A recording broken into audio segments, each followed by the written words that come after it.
Three Grots in a Vox is intended for a mature audience. This means there will be crude language and discussions of adult themes, especially if we're talking about tactical marines or Gabriel Seth. Viewer discretion is not only advised but encouraged. All opinions are our own and often given for humorous purposes. Any advice is given largely for entertainment purposes and would probably be ignored. But if you do learn something useful, count it as a win. Alright, so I'm here tonight with just Mark. Tony's moving house. I'm sure you guys have heard that he's moving. And so it's just me and Mark, and we're going to be looking at some leaky Leagues of Votann crap. I don't know how you would put this in that someone has leaked the entirety of the section of rules from the Codex. As far as we're aware, at least. Yeah, I mean, it seems pretty accurate. I'm sure if you know people on 40k websites, you can download this. It's a get hold of it one way or another. It's not exactly hidden. No. Yeah, I mean, Auspex Tactics looked at this last week, so I've been looking at it as well, and first impressions are, holy crap, the Votann look like they're going to be pretty strong, but we're going to try and... I've not really been through it all yet. I've seen some of the frothing talking about it. I've seen the people going, oh my god, I must masturbate over the gun. The gun is going to kill everything, and it's whatever. There is a gun that's going to kill everything. Yeah, we've had big guns in the game before. That's true, and we don't really. The models are pretty. I do like the look of some of the models though. They look kind of like if like NASA space moon buggy tech went into the 41st millennium. I kind of imagine it would look sort of like this. Yeah, that's pretty accurate. Yeah, I mean, in some ways they have got a pretty NASA vibe, don't they? Yeah. Okay. I suppose they're at the point of view of how Earth tech might go if it wasn't going grim dark. Yeah, that might be a good way of putting it, yeah.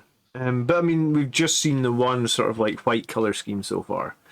So maybe that has something to do with it. It looks very clean, like sometimes you see Tau models that are that white colour and they look very clean.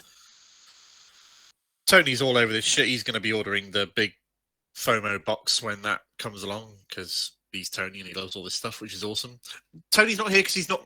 Tony's not here because he's moving house. Tony's here because he's moved house and doesn't have internet yet. Let's be fair. Okay, yes, that's slightly more accurate.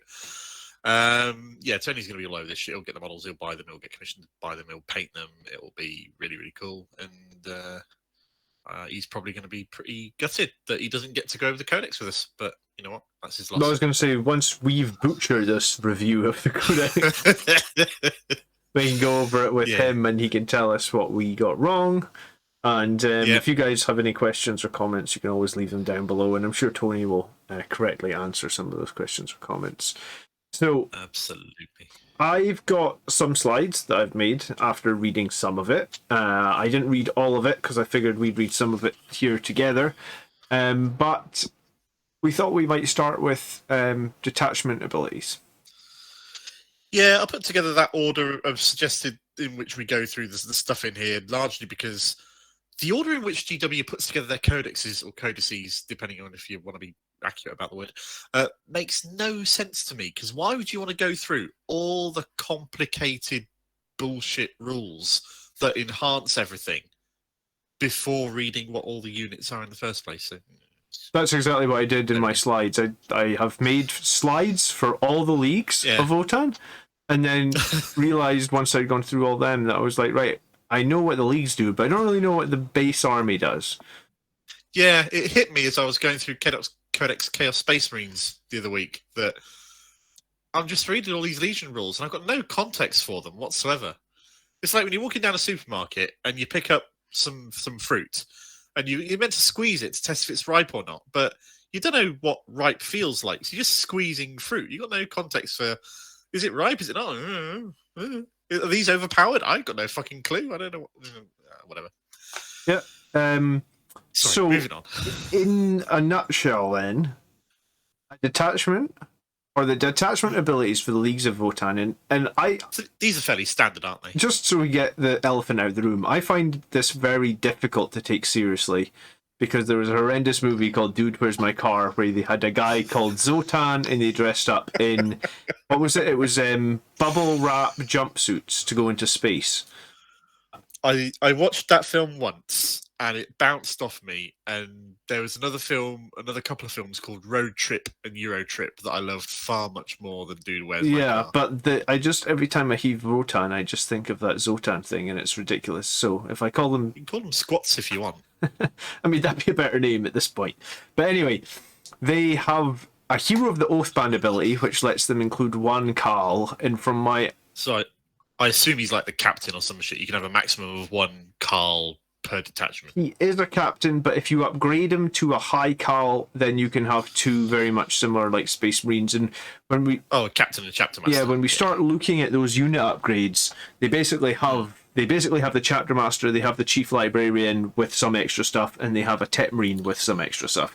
So they have the... This is this Votannic Council stuff, is it? I forget exactly what it's called. It's fine. But we'll get I have a slide here. It's I didn't call for the council, but they have the High Carl, which is a chapter master. He's going to give you core and characters reloads. They have a... Is he High Carl Drogo? Is everybody going to call him that? Because that's what comes to my mind. Very true. They have a Grimnar who can become a chief librarian, but he gets some extra stuff as well. And then they get an Iron Master who's a tech marine, but sometimes if there's... Again, I was reading this out of context. Sometimes if he's in a unit with something extra, he can repair for 4 rather than 3. Let's get to this when we get to the rules. Cool. Let's not jump ahead too much, because then we're just going to get lost all over the place. Yeah, I was getting lost when I was looking through it. But yeah, it's difficult to decipher. So we start with, you can have one Carl, unless you chapter master upgrade, then you can have 2. Each Votann units and Votann detachments get the League Customs ability, and League Customs is essentially just your Space Marine chapters, from my understanding. Yeah, it's your chapter tactics. That's fine. There's 5 of them, and I didn't write everything down, but what I did write down is they basically get this core rule, which is called Ruthless Efficiency. They get an extra rule called Ancestral Judgment. They then get an individual Warlord Trait, a Relic, and a Stratagem. So it reminds me a lot like, you know, the upgrades that you get for the Custodes? That's what it feels like. Where it's like Craft Worlds for Eldar. It's similar. Yeah, it's fine. So we can bounce into all of those. I have slides on all of those, and we'll bounce into them a little bit later. Go through those in a bit. And then finally, you have 2 types of models, and I'm going to butcher saying these. I guess Hearthkin, Warriors and Pioneers, and they are your OBSEC models. So they'll be your troops, I guess, then, which is fine. Yeah, which is... Troops get OBSEC, which is standard. So this is all standard shit, really. It's just strange that it doesn't specifically just say troops, because Pioneers aren't troops, they're fast attack. Are they? Oh, okay. Well, they must be the bikers, then. Bikers get fast attack, wow. But OBSEC.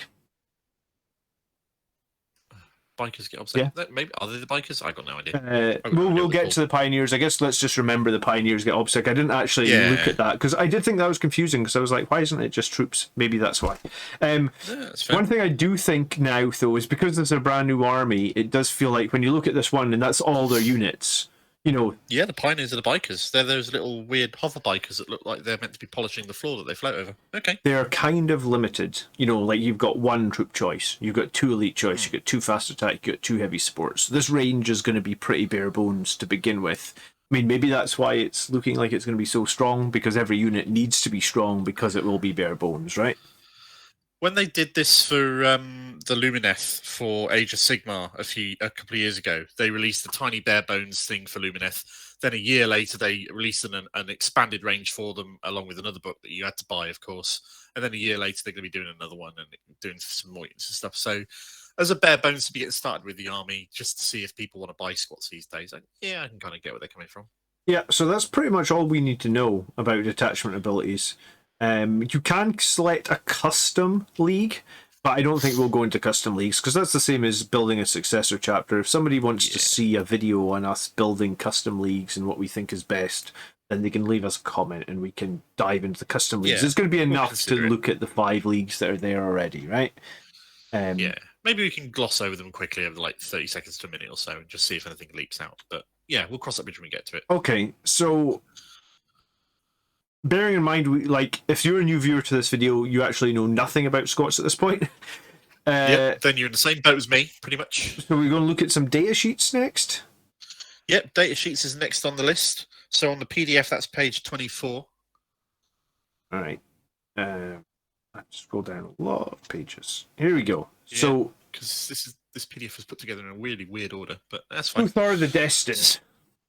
So some named Carl, because he's got the Carl and the high Carl keyword. So this is probably what your Dante or your Gilliman, I guess. Yeah, and I guess if we take Uther the Destined, who's 140 points, we will be allowed to take another Carl as well if we want to. Now, why? He's got the Carl keyword, so surely he'll take up that slot. Oh well, I think when we come to the high, Carl and the high I'm sure when it said if you have a high Carl, you can bring another Carl.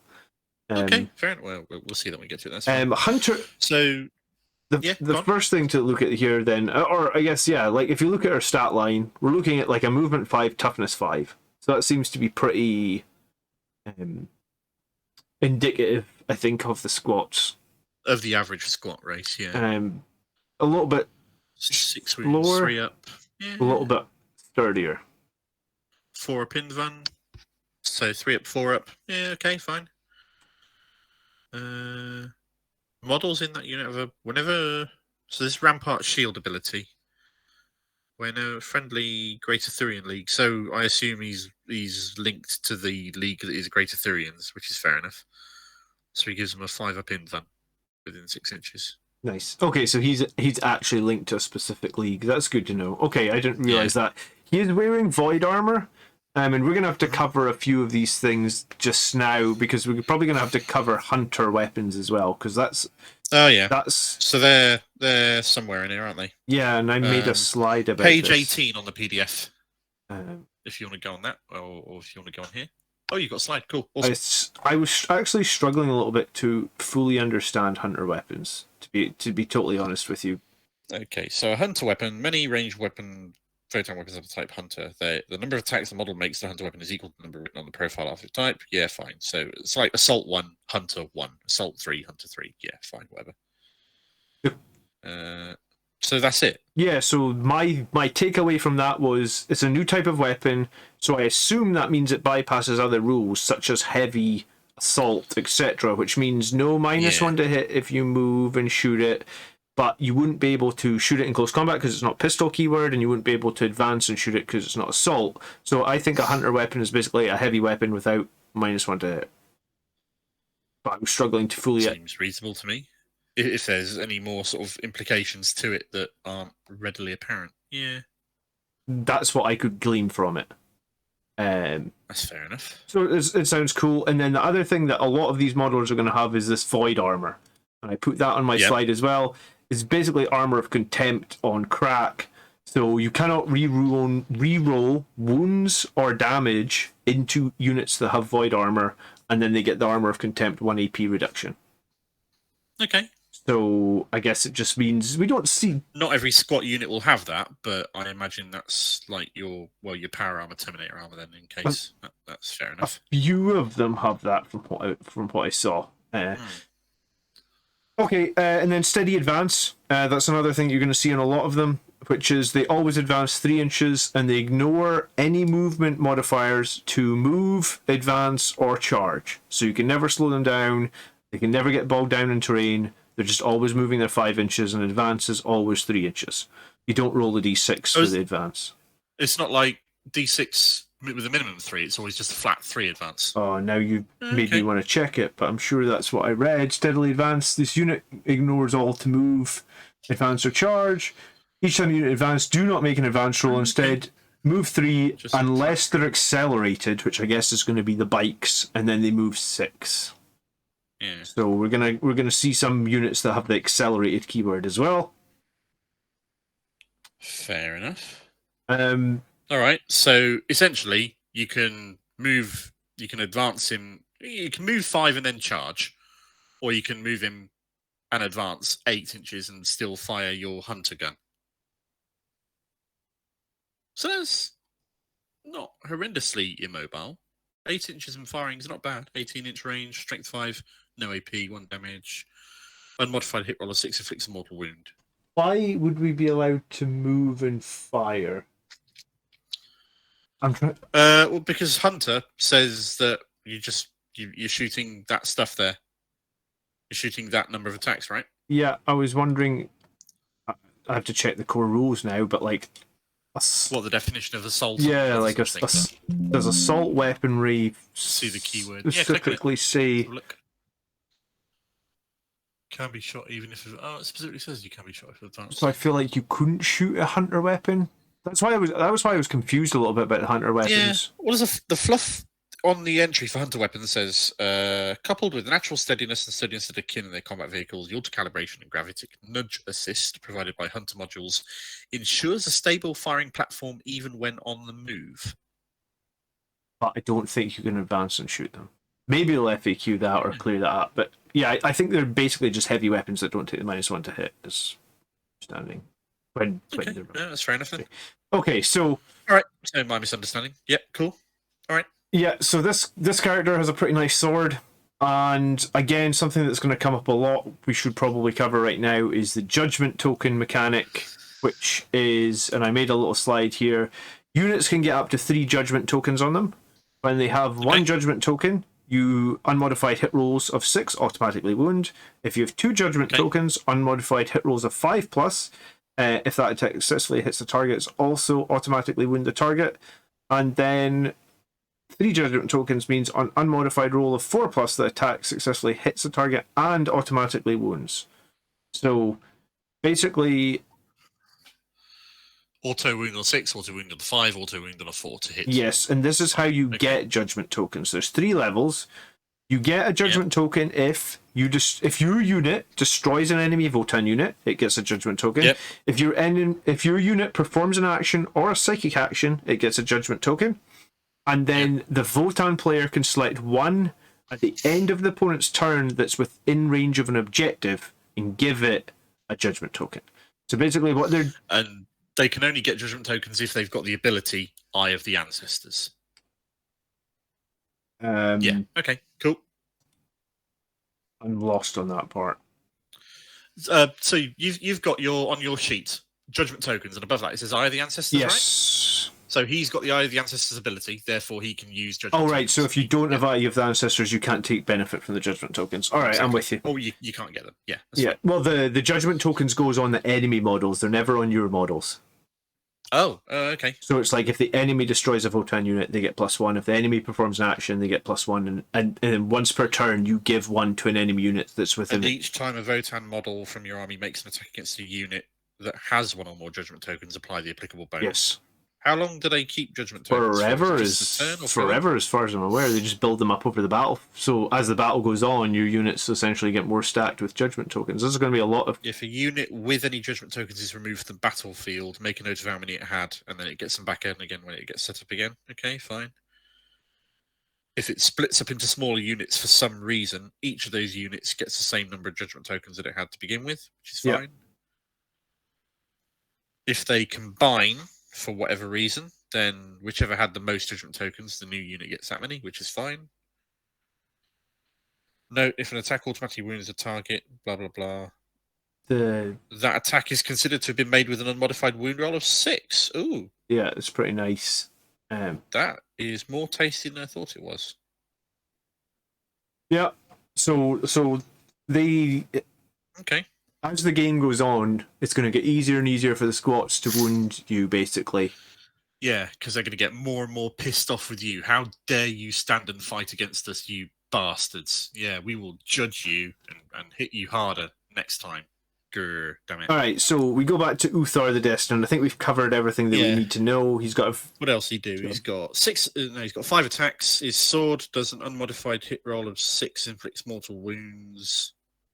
Or 3 mortal... Ooh, that is pretty tasty, isn't it? So here's the thing. So if you are in turn 3 and you're fighting a unit that's got 3 judgment tokens, or in this case it says 1 or more tokens, then if it was 3 judgment tokens, every 4-up you roll counts as a 6 for the wound, which would do 3 mortals, right? No, because it's an unmodified hit roll. of 6 inflicts mortal wounds. It's not a wound roll. Oh, right. Is that what's confusing? An unmodified hit roll of 4+, the attack successfully hits the target. No, you're reading Judgment here. I'm reading the sword that Uthar has. Yes. So an unmodified hit roll of 6 inflicts 2 mortals, right? Yeah. So. Oh, and then you. Oh, the attack sequence ends. That's a good point. I'm not entirely sure if. Well, no. If the attack sequence ends, then it can't auto wound. The auto wound's irrelevant because it's done mortal wounds instead, and then the attack sequence ends. Yeah. Hold on. If an attack automatically wounds the target from this ability, then for the purpose of other rules that are triggered and the attack is considered to be it's an unmodified wound roll of 6. Okay, sorry, my fault. Yeah. So his sword does mortals on unmodified hit roll. So yeah, basically, his judgment tokens are completely irrelevant to his sword. They kind of are because the attack. Because you're doing mortals. Well, I suppose if you don't hit with 6, then his judgment token might be useful. Okay, and because he's chapter master, he's giving that 6-inch aura of reroll core. He's also giving the chapter master rerolls to a single unit within 6. All attacks to him are reduced to 1 damage. Pretty nice, combined with his void shields, because for 140 points, that's not bad at all. He's got unmodified 4-up save.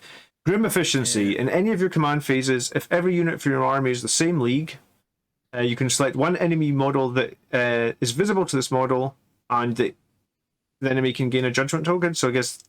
All right. So fuck you in particular. You're going to get Judge Mate. Mm-hmm. Yeah. All right.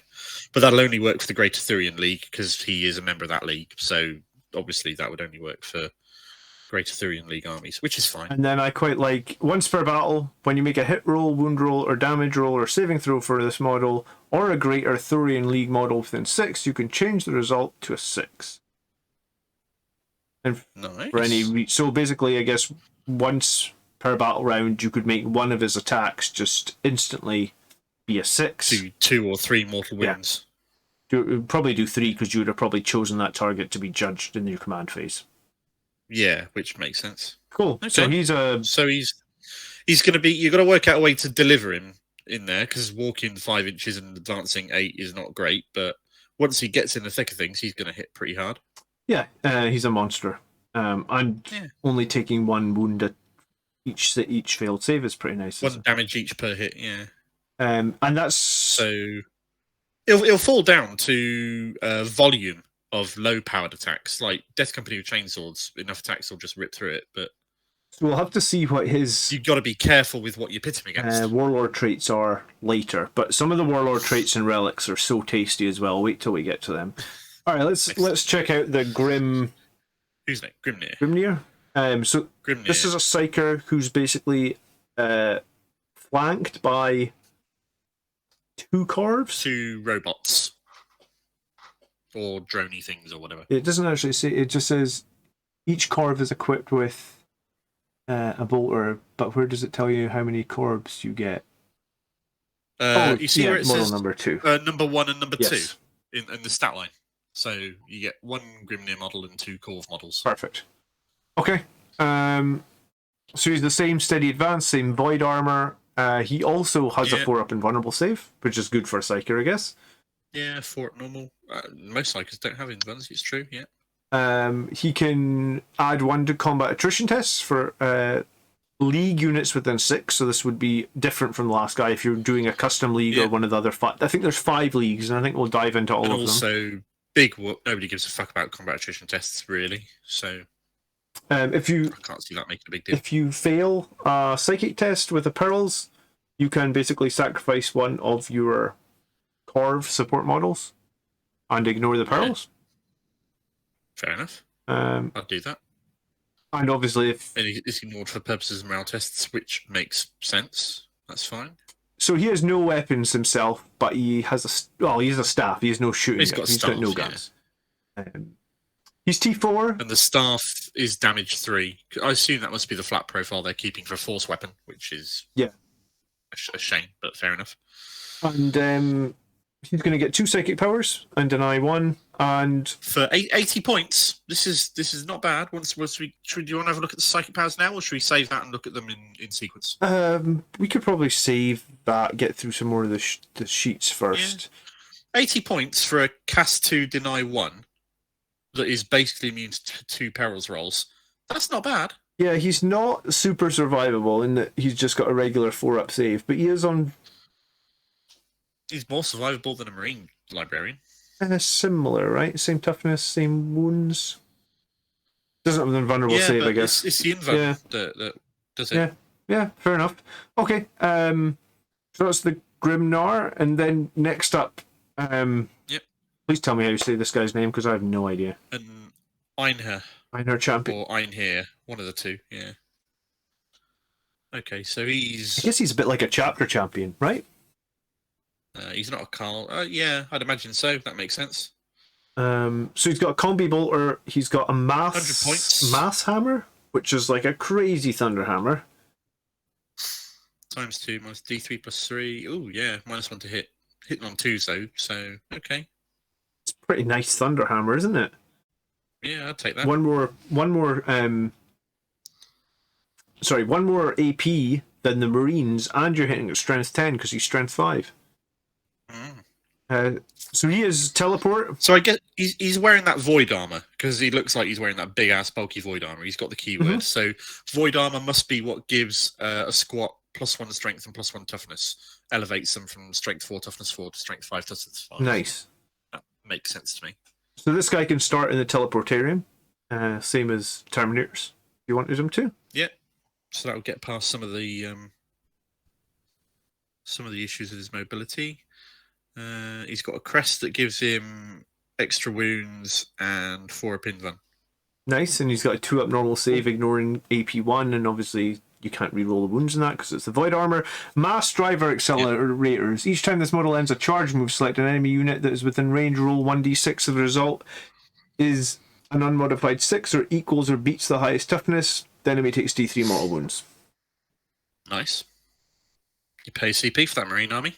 You do indeed. He has an aura, which is reroll wounds. Oh, so I guess he's actually kind of a lieutenant.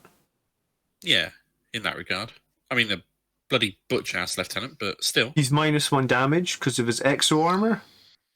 And -1 to wound him. Yeah, and obviously you can't reroll wounds into him as well. Of course, yeah. So again, ouch, so he's going to be a bit of a bugger to hurt. You have to pay 10 points for the hammer, but I think you would pay 10 points for the hammer just because. Well, what's the other option is the axe, and the axe is strength 6 -3, 1 damage. You make double the attacks. Attacks makes double attacks. Yeah. I think you'd want the hammer because what would it be? 4 attacks, but hitting on 3s, and each one is potential 6 damage. That's like a dreadnought. You can get volume of attacks basically anywhere, I'd have thought. So yeah, I don't see any reason why you wouldn't go for the hammer. Yeah, it's a great hammer. Okay, so that is your champion. In some ways, he's like a lieutenant. So a champion lieutenant crossbreed. Yeah, which is fine. Next up is our Iron Master. Oh no, this guy's got the accelerated keyword. Oh, cool. So he's advancing 6, auto advancing 6. How did I miss that? Oh, it's down here. Sorry. Okay. Yeah, I mean, that's interesting. He's pretty cool. He's pretty great in general. I like him a lot. Definitely for 100 points. Yeah. All right. Like he can. And we've got teleport in for free for 100 points. I mean, like he's the same cost as like if you wanted to put a Terminator captain or a Terminator. Yeah, it would have to be a captain with a Thunderhammer. This guy's basically the same cost, but he's probably just more sort of. It'll be interesting to see what transportation or delivery methods or rerolls they've got to charging and getting into combat a little bit later on when we get through this. So and the Warlord Traits. At the moment, that's the big hole. We'll just have to see how that goes. Okay, Iron Master. Cool. Which, from my understanding, is a Tech Marine, and this was one of the other ones. Iron Master is 80 points, and he can be upgraded. Where was this? He can be upgraded for 25 points, so it's 5 points more to upgrade him than it costs to upgrade the Tech Marine. To a Chief Iron Master or something, which is fine. He comes with an assistant, he comes with a mook and 3 ECOGs, whatever an ECOG is. Must be another little robot mate thing or something. Yeah. The ECOGs are equipped with just a bolt pistol, Another one's equipped with a plasma torch, and one was equipped with a manipulator arm. So it's almost like the 3 things a Tech Marine would get are now with its arms. are That's 3 fair individual profiles, and the assistant has a las cutter. Yeah, so he's basically like a Tech Marine but 5 models. He's wearing void armor, but he doesn't have the strength 5, toughness 5. Maybe it's the exo armor thing that the last one had that grants it. Either way. So a bolt pistol is a bolt pistol, no one cares. A graviton rifle is not bad at all. So a grav gun, 18 inches, 3 damage if the enemy's got a 3+ save. 3 shots as well. Yeah, it's nice actually. Shooting on 2s. Yeah, take that.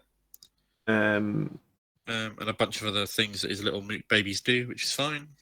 Yeah, they buff up his melee. So he's going to give +1 to a vehicle within 9 inches, which is a lot better than a Tech Marine. Because I think the Tech Marine is 3 inches for awakened vehicle. So, I thought it was 6. Can't see it matters. I think the Apothecary was 3. I don't recall the Tech Marine being quite as restrictive. Okay. To be honest, I never run a Tech Marine. Yeah. Maybe we should have Tony here for this one. Just give me 1 second. Yeah, no worries. All right, well, I'll carry on going through this stuff, and I'll have to go through it again once John gets back, obviously, which is fine. Multi-spectral visor. In this command phase, if this unit contains a Ironmaster model, which it should do, because that is the core of the unit, select friendly core or league vehicle. League core or league vehicle? So he doesn't have to buff vehicles. He can also buff any league core with a +1 to hit. With a range weapon, with shooting. That's interesting. It'll be interesting to see what sort of dedicated shooting units we get in this army list as well. Sounds like he's on the way back. John, there's something different about this one. Yes, what is it? So this Tech Marine doesn't just buff vehicles. He will buff any League core unit with +1 to hit with a ranged weapon. Oh, wow. Okay, nice. That's cool. That's for 9 very inches. cool. See that having a lot of use if there's some pretty shooty units in here, and there's going to be. Yeah. Okay. What's this? Brockier's Guild, he can repair a vehicle or an exo-frame model. Within 3 for D3, which can be upgraded to 3. And I think, I'm pretty sure it said that if you had a cog, or maybe if it was you had 2 cogs, you repair for 4. So we'll check that out later. But yeah, that's over on, that's in the ECOG support ability that's on just like off to the right hand side of this data sheet. Oh, is right it? Here. Yeah. So when this unit contains an assistant, this unit can perform actions even if it is advanced, and it could shoot without the action failing. This guy's going to be a staple in pretty much any fucking list, just for all of the stuff it can do. Okay, for 80 points. Now this makes me think Now it makes me think we've got hunter weapons wrong, because it says that he can shoot after he's advanced. Well, he's got pistols, which you can't shoot if you advance. So the only thing that could shoot is the hunter weapon, right? Maybe.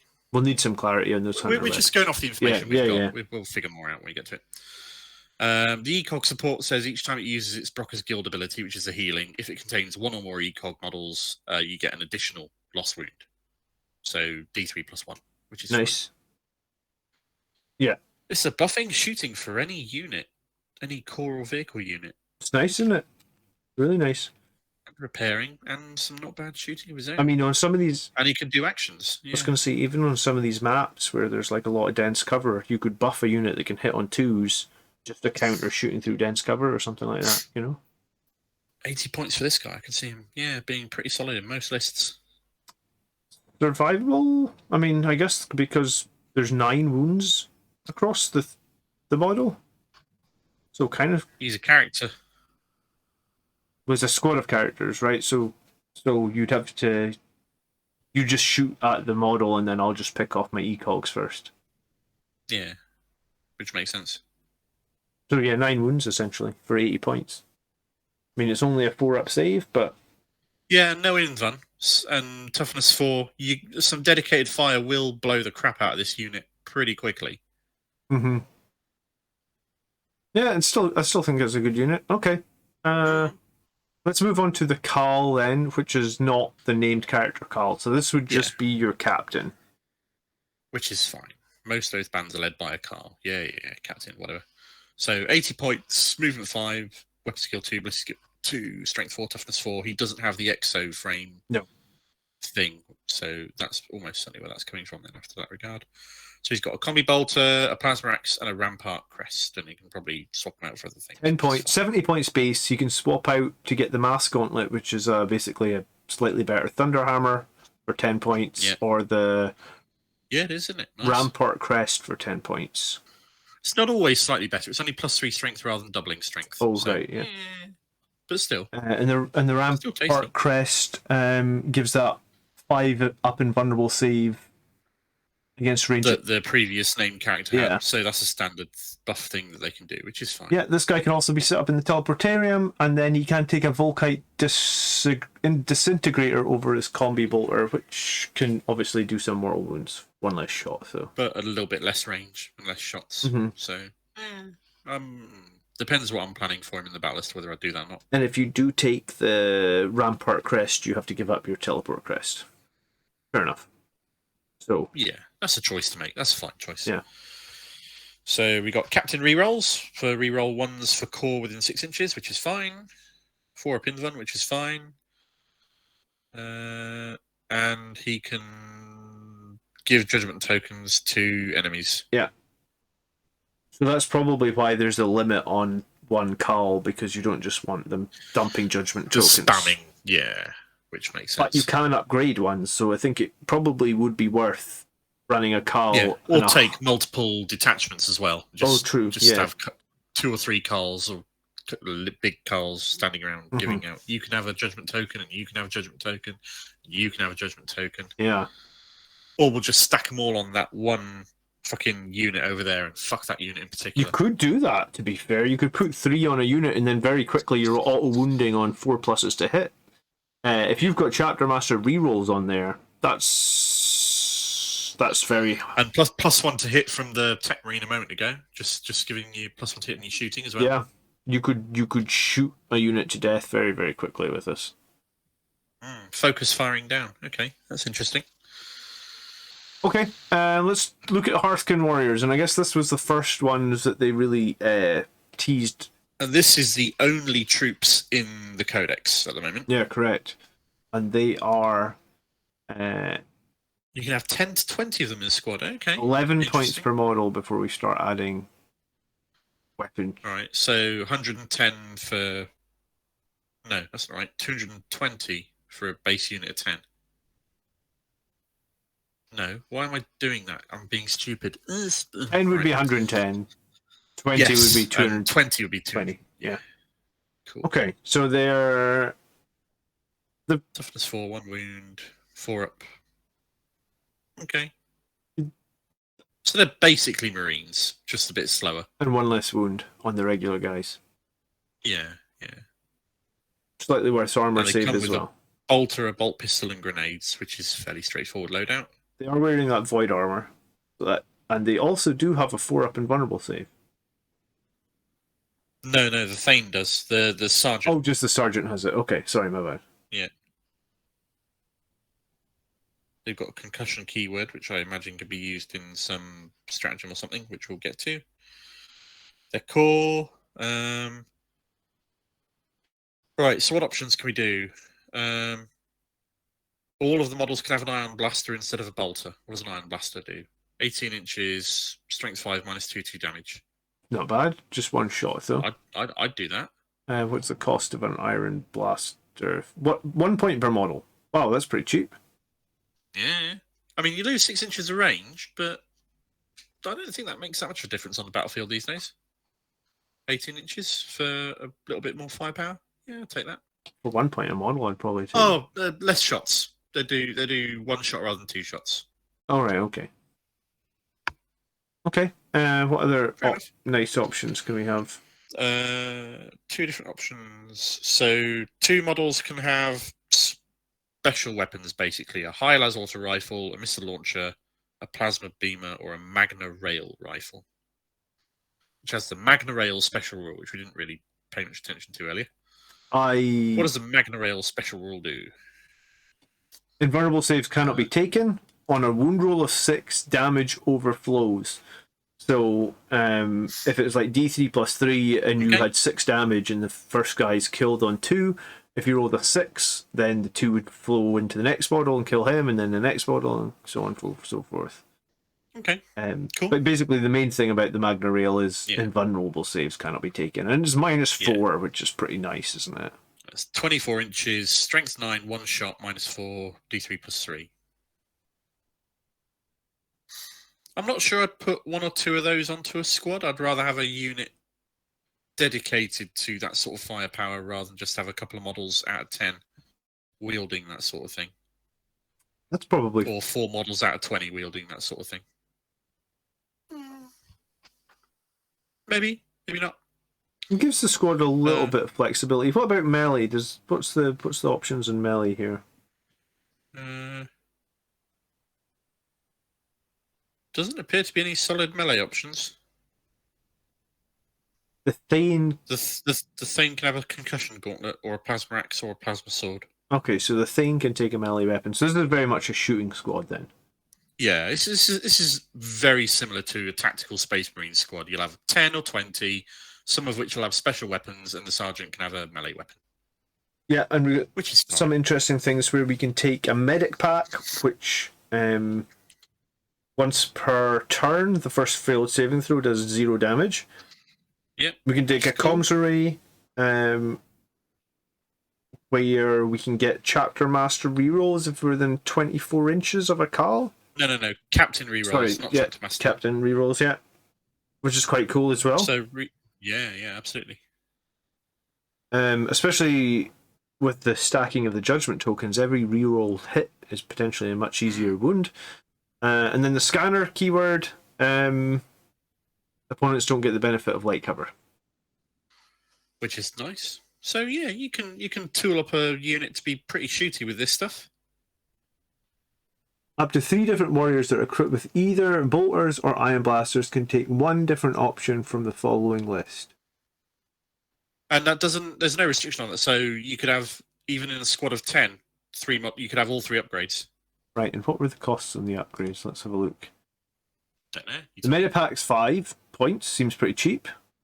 That's cheaper than it is for the Marines. The multi-comms array is 5 points. It's cheaper than Marines. And the scanner is 5 points. Ignore cover. I suppose maybe the ignore cover might be more points if it was on a more dedicated firepower unit. But as it is, you're only sort of benefiting bolter fire and 2 or 4 extra big guns. So, I mean, it's useful. Yeah. It's definitely useful. It's not bad. So, like 110 points, for example, you could put a couple of those Magna rifles in there, a medic pack, and a comms array. You'd be looking at like 160 points. Is that a good squad for 160 points? 10 guys? Either that or 10 for 110, running bare bones and hold an objective somewhere. Yeah, I mean, if you're going to hold an objective, though, and you can stick them in cover, and you can have a 24-inch gun, 2 times 24 inches guns that ignore invulnerable saves, that's pretty interesting. I guess the weakness looking at this is their longest range there is a potential missile launcher, and even the missile launcher is only 30 inches. So these guys don't move far, and they don't shoot far either, but they are pretty hard hitting. The missile launcher is very much damage-wise like a regular sort of Space Marine missile launcher and suffers from the same problems. So frag will be 1 damage and blast, and the crack version of it is just D6 damage at -2 AP. So the missile launcher doesn't hit hard. Yeah, I don't like the missile launcher. How many points is it compared to... The missile launcher is 10 points compared to the Magna gun. Yeah, so they're not the most durable. They don't have good range, but I guess if you're getting into within 24 inches of them, they can hit pretty hard. Yeah. And they're your troops. They're 110 points. They're not meant to be like winning the games for you. Okay, let's keep moving through. Let's. Next up, we got the Hearthguard, and these are moving into elite now. Yes. Yes, and this sounds like a melee model because we can be 10 points extra to take a concussion hammer. So. And they're wearing exo armor as it is, so they're void armor, exo armor. These ones aren't accelerated like the other guy was. Okay, that's curious. So they can be set up into. So they're Terminators. They're toughness 5 Terminators with -1 damage. Are they? Yep. Yes. And they are normally armed with a plasma gun. Every model is armed with a plasma gun, a grenade launcher, and a concussion gauntlet. Which is like a light power fist. Yeah. And they've got that crest for... The crest giving them +1 wound and a 4-up invulnerable save. These guys are basically Terminators. Because they're toughness 5 Terminators with -1 damage. They get the same movement. 2-up, 4-up, 3 wounds, -1 damage. Ignore the reroll to wounds and wound effect that they have through their void armor. Their plasma gun's pretty nice. 1 shot, strength 8, -4, 2 damage. Their grenade launcher is... Yeah, it's a grenade launcher. Shooting on 3s, hitting on 3s. Well, you'd be able to fire the plasma gun and the grenade launcher at the same time, so... It's not... That's fine. Yeah, and then the concussion hammer... Sorry, the concussion gauntlet, which can be swapped out for the hammer. So you can either do more... you can either do strength 8, -2, 2 damage, or you could pay 10 more points and do strength 10, -2, 3 damage, but take -1 to hit. So only the sergeant can have a concussion hammer. Okay, and that would cost you 10 points. The other ones points. can swap their concussion gauntlet to a plasma blade gauntlet instead, which is extra attacks but slightly weaker profile. Interesting, yeah. I mean, for versatility, 2 guys with plasma blades, 2 guys with concussion gauntlets, sergeant with a hammer, all in, you're 100 points. Is that right? 100 points? No, 200 points. 200 points. It's going to be approximately 200 points. Maybe 180. 30 times 185. Okay, yeah. So basically, they're 185 points. Compare them to an assault squad of Terminators. I think they're slightly cheaper, and I think they're slightly better because they're -1 damage and they're toughness 5. Yeah. And they got slightly better guns as well. Yeah, I mean these guys are good. Wait until we get to leagues and see all the buffs that you can get on them. Yeah, these are a really good squad for 185 points. These guys dwarf Terminators. And they could potentially teleport if you want to replace your resilience crest. So lose a bit of resilience, get a bit of mobility and setup. Okay, cool. All right. What's next? What is next is Squat Repentia. Oh God! Please tell me they don't fight on death. They just look like it. They do look like it. I'm just looking at the model up there. Okay, so 6 models. Every model is equipped with a heavy plasma axe. Oh yeah, they fight on death. No, seriously. Look at that Cyber Stim's ability down there, mate. You can reroll charges each time this model is destroyed by a melee attack if the model has not fought. Great. How many points are they? They are 22... 100 points for 5, roughly. 110 for 5, right? Okay.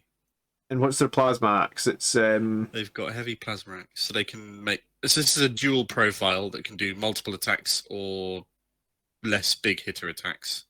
Yeah, it's still strong. Strength 6, -3, 2 damage. Yeah, not bad. All the models in the unit can have their axe replaced with a concussion maul. Which is -1 to hit and is a thunder hammer. Fucking hell, basically. Okay, and that'd be strength 10. Yeah. For every 5... -1 to hit. So hitting on 4s.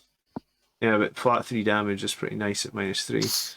Yeah, you need some. Every 5 models, 1 model can be equipped with a mole grenade launcher and have its heavy plasma axe or concussion grenade replaced with a twin... You'd never do that. Why would you take a dedicated melee unit like this and just give it some shooting? There's no point. Just lean into the melee, really. Okay, and for every 5 models, there's 1 model that is not equipped with a concussion gauntlet that can be equipped with 1 mole... and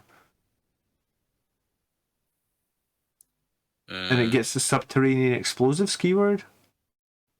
Okay. I guess that's going to come up in a stratagem. Yeah, which figures? These guys are augmented each time this model loses a wound. They've got feel no pain, so they literally are Repentia. They've got the same save as well. Look, they got a 6-up save. Adding 1 to the result if the damage was a 1. Okay, so 5-up feel no pain, or 4-up feel no pain if you're attacking them with damage 1 weapons. Wow. That's tasty. Yeah, I mean, these guys are expensive though, right? 22 points per model, that's quite a bit and lower. They're not fast either. No. But reroll charge. Okay. Native reroll charge as well. Yeah, okay. Interesting. And fight on death. Yeah, fight on death. Okay. When will Death Company get to fight on Death? Next up. Alright, we got an infantry shooting unit, I guess. Heavy support unit. The Brock Thunderkin? Brockier Thunderkin. Or Brokier, I don't know, I'd call him Brockier. So 5 power level for 3 models is 100 points-ish for 3 models. There's no sergeant, there's just 3 of them. Okay. Yeah, they're... and they've got a bolt cannon. Bit like a robot. Which is a heavy bolter. It's like a heavy bolter on steroids. Yeah, but heavy bolter, +1 strength, +1 AP, right? They can replace all their bolters with graviton blasters, or they can replace all of them with the conversion beamers. So graviton blasters are going to be the same cost. 18-inch range, a lot less range. And the conversion beamers are going to be 5 points more per model. Is that D6 shots, though? Would you rather do D6 shots, or would you rather do 3 shots? 3, because it's reliable, and it's double the range. Yeah. The beamer, though... Higher AP is nice. Go on, sorry, the beamer. Each time an attack is made with this weapon, when it hits a unit, if the unit was hit is wholly more than 15 inches from the firing model, 1 additional hit is scored against the unit. Okay, so it's like a conversion beamer, but not shit, because the range bracket isn't unworkable with modern battle table sizes. Okay, and any targets don't get the benefit from dense cover against these guys as well. Dense cover is the -1 to hit, so that's. So it's just. So the conversion beamer to me seems nice. Yeah. It's just 1 shot though. Or 2 if you're shooting them at long range, 15 inches or further. Okay, so yeah, I think. So you want to take a full unit of 6 of these, or 5 or 6 of these, and have one of the Tech Marine guys next to them to give them the +1 to hit. And a captain to reroll ones. You're good to go. Yeah. And the captain can give whoever you're shooting at judgment tokens so that you're going to wound them much more easily, or automatically wound them on 6s, right? Yeah, which is less of a problem when you've got a strength of 7. So that auto wounding is going to be much more useful on units that are mass units that are troops when they're shooting at something with a bolter. If they're shooting at a knight and auto wounding it with a natural hit roll of 4, this is sick. Then oh Jesus! So it does make you wonder if you'd be better just keeping them cheap and going for the bolt cannons for weight of fire. You know? Yeah, because with judgment tokens on the right targets, you're just going to auto wound stuff anyway. At which point, strength is irrelevant. And you're paying 5 points more for that conversion beamer.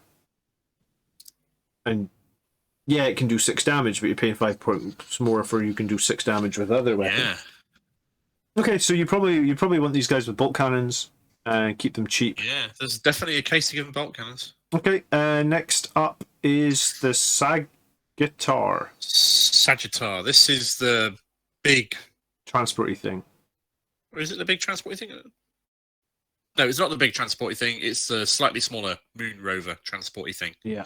Because that's a fast attack symbol that is just slightly sort of cut off there in the corner, which is fine. So this comes in a unit of 1 to 2. Okay. Multiple models in a unit, potentially. Cool. 7 power is roughly 140 points for 1 model. Comes with a high-las beam cannon and a twin bolt cannon. Okay. Move 12, weapon skill 6, so it doesn't hit things. Ballistic skill 3, strength 6 to 7. 9 wounds, so it's not going to bracket. Nice. Andy. 3 up armor save. And void armor, so basically. Has void armor. It has the accelerated keyword. It can transport 5 infantry, but it can't transport the really heavily armored exo armor or exo frame ones. So it's got to be slightly lighter. Okay. Infantry. So the high beam blast cannon is a heavy 2, strength 9, -3d6. So it's basically a 24-inch las cannon, but it has that beam ability, which we haven't covered. Which means you shoot something and it'll hit anything it shoots over to get there, which is fine. Correct. The beam ability is cropped up a few times in 40k on other units prior to now, so it's fairly standard in the way it's worded now. It works. Okay, it's got a twin bolt cannon, which is the same gun that was on the last model. But 2 of them, so it's got 6 shots rather than 3, which is nice. It can take one of the following: a missile launcher, an autocannon, or another type of missile launcher. Okay, so 1 missile launcher is heavy 6, Strength 7 minus 2 damage. One is heavy 2, strength 10 minus 3 damage. So it's like an anti-infantry or anti-vehicle. So the L7 missile launcher is like the same missile launcher you give just the bog standard model on foot. So that's a bit tat, really. So I think you'd want to... The other missile launchers are... Yeah, that's pretty tasty. You'd want to take that SAG Guitar missile launcher, but that costs you 10 points. Well, would you, though? Because not necessarily. You might want to go into the auto cannon with a heavy 6, because if you're relying on judgment tokens and hoping to auto wound on a hit roll, then you want weight of dice rather than... You want volume of fire rather than necessarily quality of fire. Okay, yeah, no, I agree, 100%. Or, yeah, because you could take 2 models, you could be a bit flexible. What's this mounted assault? If this unit contains 2 models and before the battlefield, with the start of the declare reserve step, you can select 1 warrior or berserker unit that contains 10 models. If you do so, that unit can split into 2 units, each containing 5 models, and then they must embark within the 2... So basically, you can split a 10-man squad across the two transports. 2 tanks. So these are like, I don't know, Razorback versions, I guess. Razorback equivalents, sort of. Okay. That's a nice bit of versatility. That's nice to have. Cool. This has got accelerated. It's got a 12-inch move. So this is actually probably going to fix some of their mobility problems. And even if you buy a unit or 2, they are 2 units. Once you set them up in the battlefield, they're independent. Yeah, so you could have a bunch of these for not very many fast attack slots, which is quite nice. Okay. So this is your way to get models up the board faster, which is fine. So I'm confused though. So if we do split the unit across the 2 transports, they've just become 2 individual smaller units at that point? Yes, it's like combat squad. Okay, so that's so that you don't need to disembark together or any nonsense. You're just 2 individual smaller units. No. From the start of the battle, this lets you sort of combat squad a 10-man unit, essentially. Okay, nice. Of either the berserker / Repentia or your basic troop unit. Oh yeah, 2 of these full of those berserkers. That's going to be crazy. Okay, and that'll get them across the board and make up for their crappy movement. Yeah. A 3-up save ignoring 1 AP. Fairly decent, I guess. No invulnerable save though. Resilience. No invulnerable save. Toughness 7, 9 wounds. Yeah. For its points, yeah. Okay. I would be 130 for the loadout, and then I'd probably put the auto cannon on, like you said, because it's free. Whereas you pay 10 points for that heavy 2 missile launcher. Yeah. Okay, Pioneers, they're your bikers. And these are the other OBSEC models that we talked about before. Yeah. So these are fast OBSEC models, which is very useful. 30 points per model. Let's get into it. They're moving 12. They come in units of 3 to 6 models. They're toughness 5, so they're basically the same as an Outrider. They got a 4-up save. 3 wounds, 3 attacks. Okay. Each model is equipped with a bolt revolver, bolt shotgun, magna coil autocannon, and Gravic concussion grenade. So bolt revolver is a pistol. So the grenades are useless. The shotgun. Grenades are always useless. Yeah. So you can fire your shotgun and your autocannon at the same time, or you can fire the pistol, or you can have 1 model chuck a grenade at 6 inches. Why the fuck are you even bother with these grenades? They're stupid.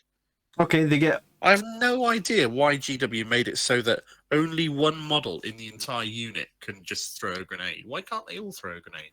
I don't get it. I mean, I guess it could be good against a big unit of enemies or something. Okay. Decent volume of fire, though, with the shotgun and the autocannon on each model. Yeah.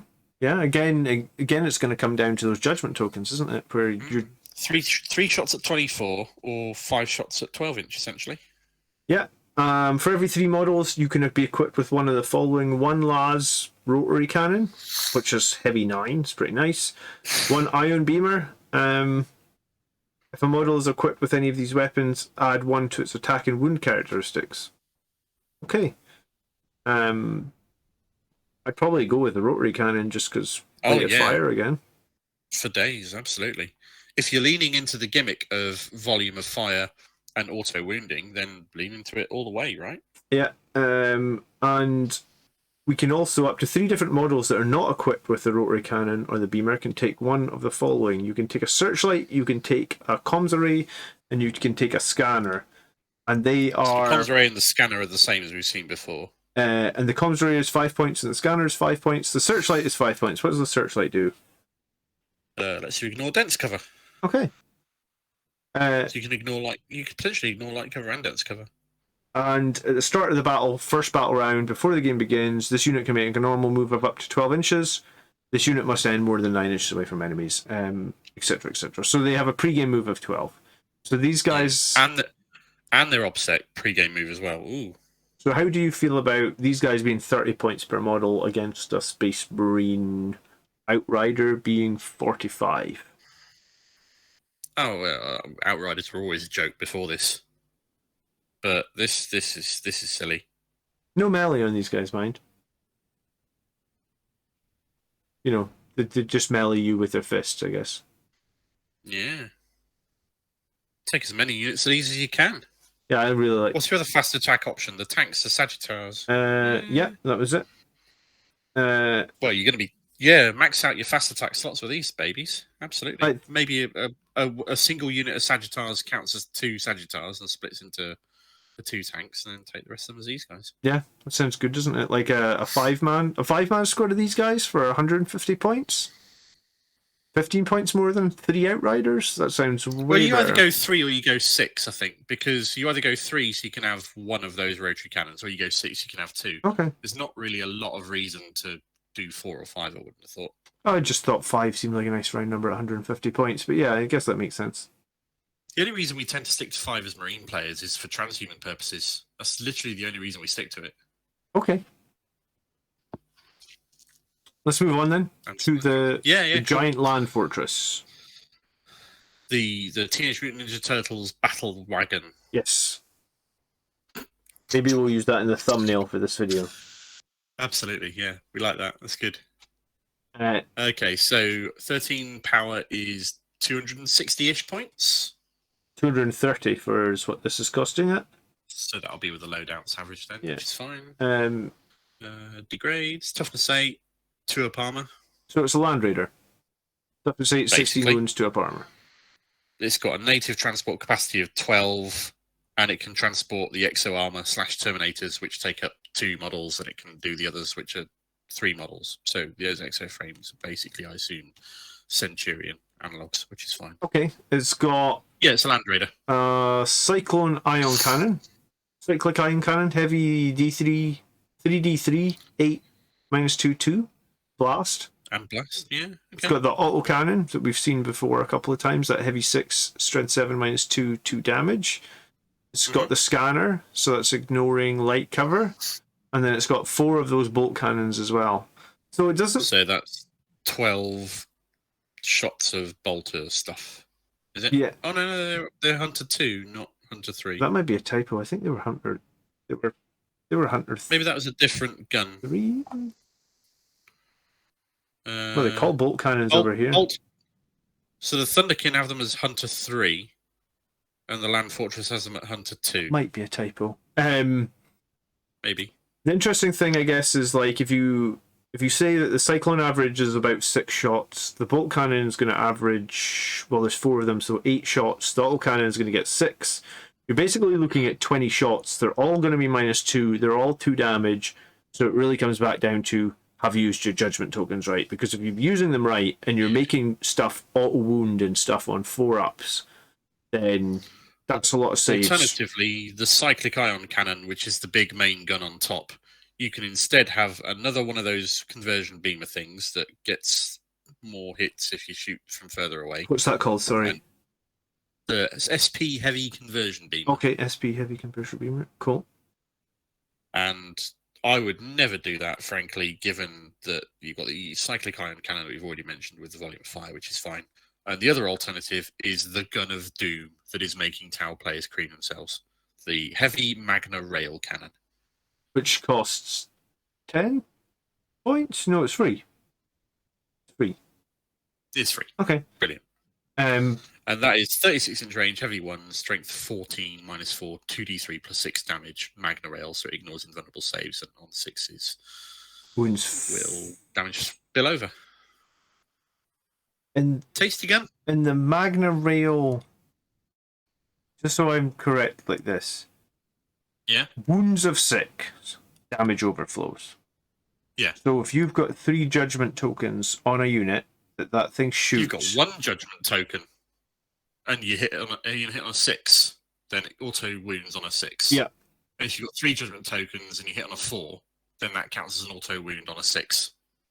So if you've got 3 judgment tokens on it and your Iron Master's made you +1 to hit, on roll of it. It's going to be unmodified. It's unmodified, is it? Okay. Okay. Yeah. But what you should actually do. Oh, this is probably not going to have core, though, because I was going to say what you should actually. No, it doesn't have core, because I was going to say you should just actually re-roll, even if you. Yeah, you could CP re-roll it, frankly, for that. Yeah. Just for a 4-up to kill.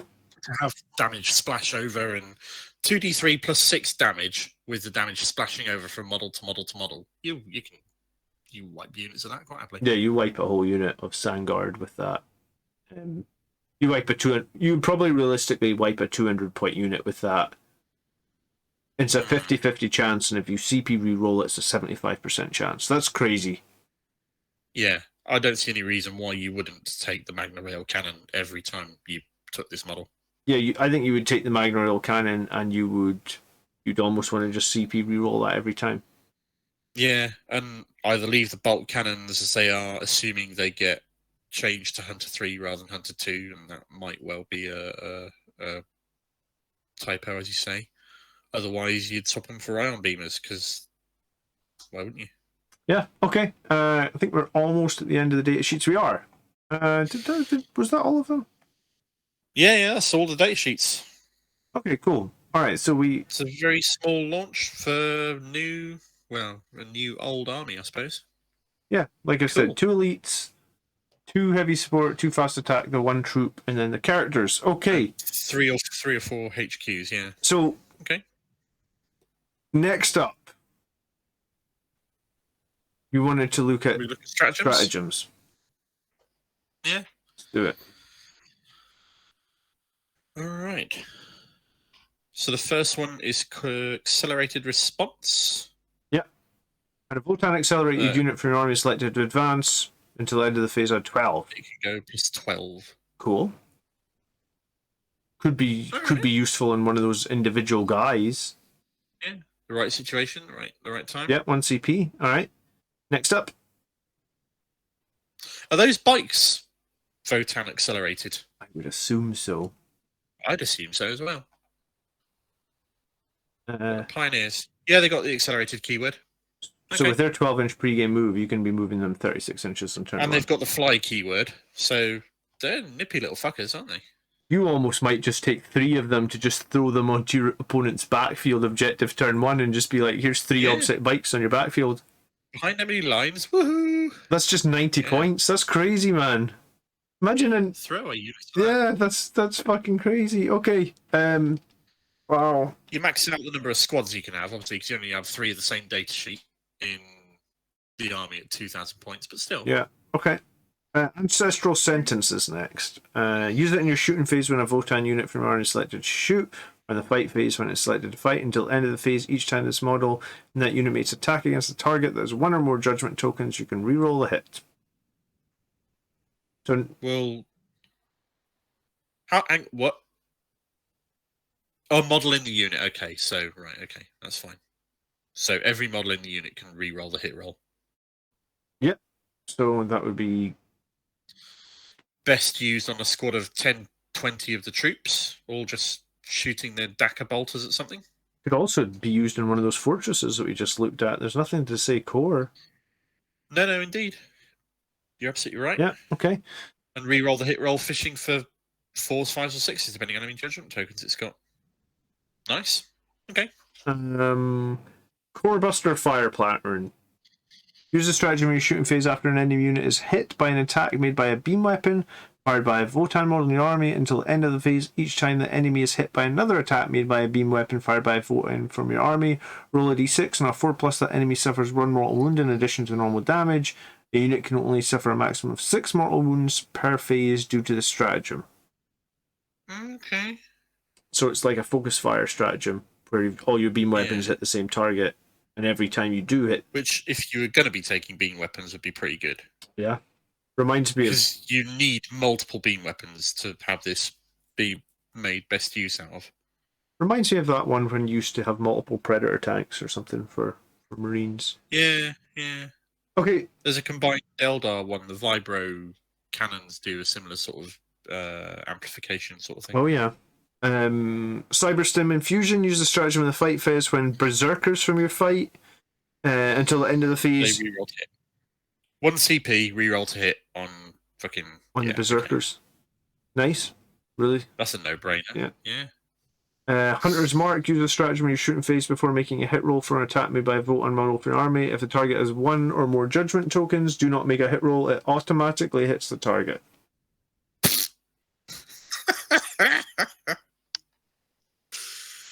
Oh god. Alright, okay, fine. So you're not getting auto hits and auto wounds and stuff, but you're hitting. You're just auto hitting. That's kind of counterproductive a little bit, is it? Could be. Maybe. You've got to weigh it up, haven't you, really? And it also depends on what kind of guns you're firing.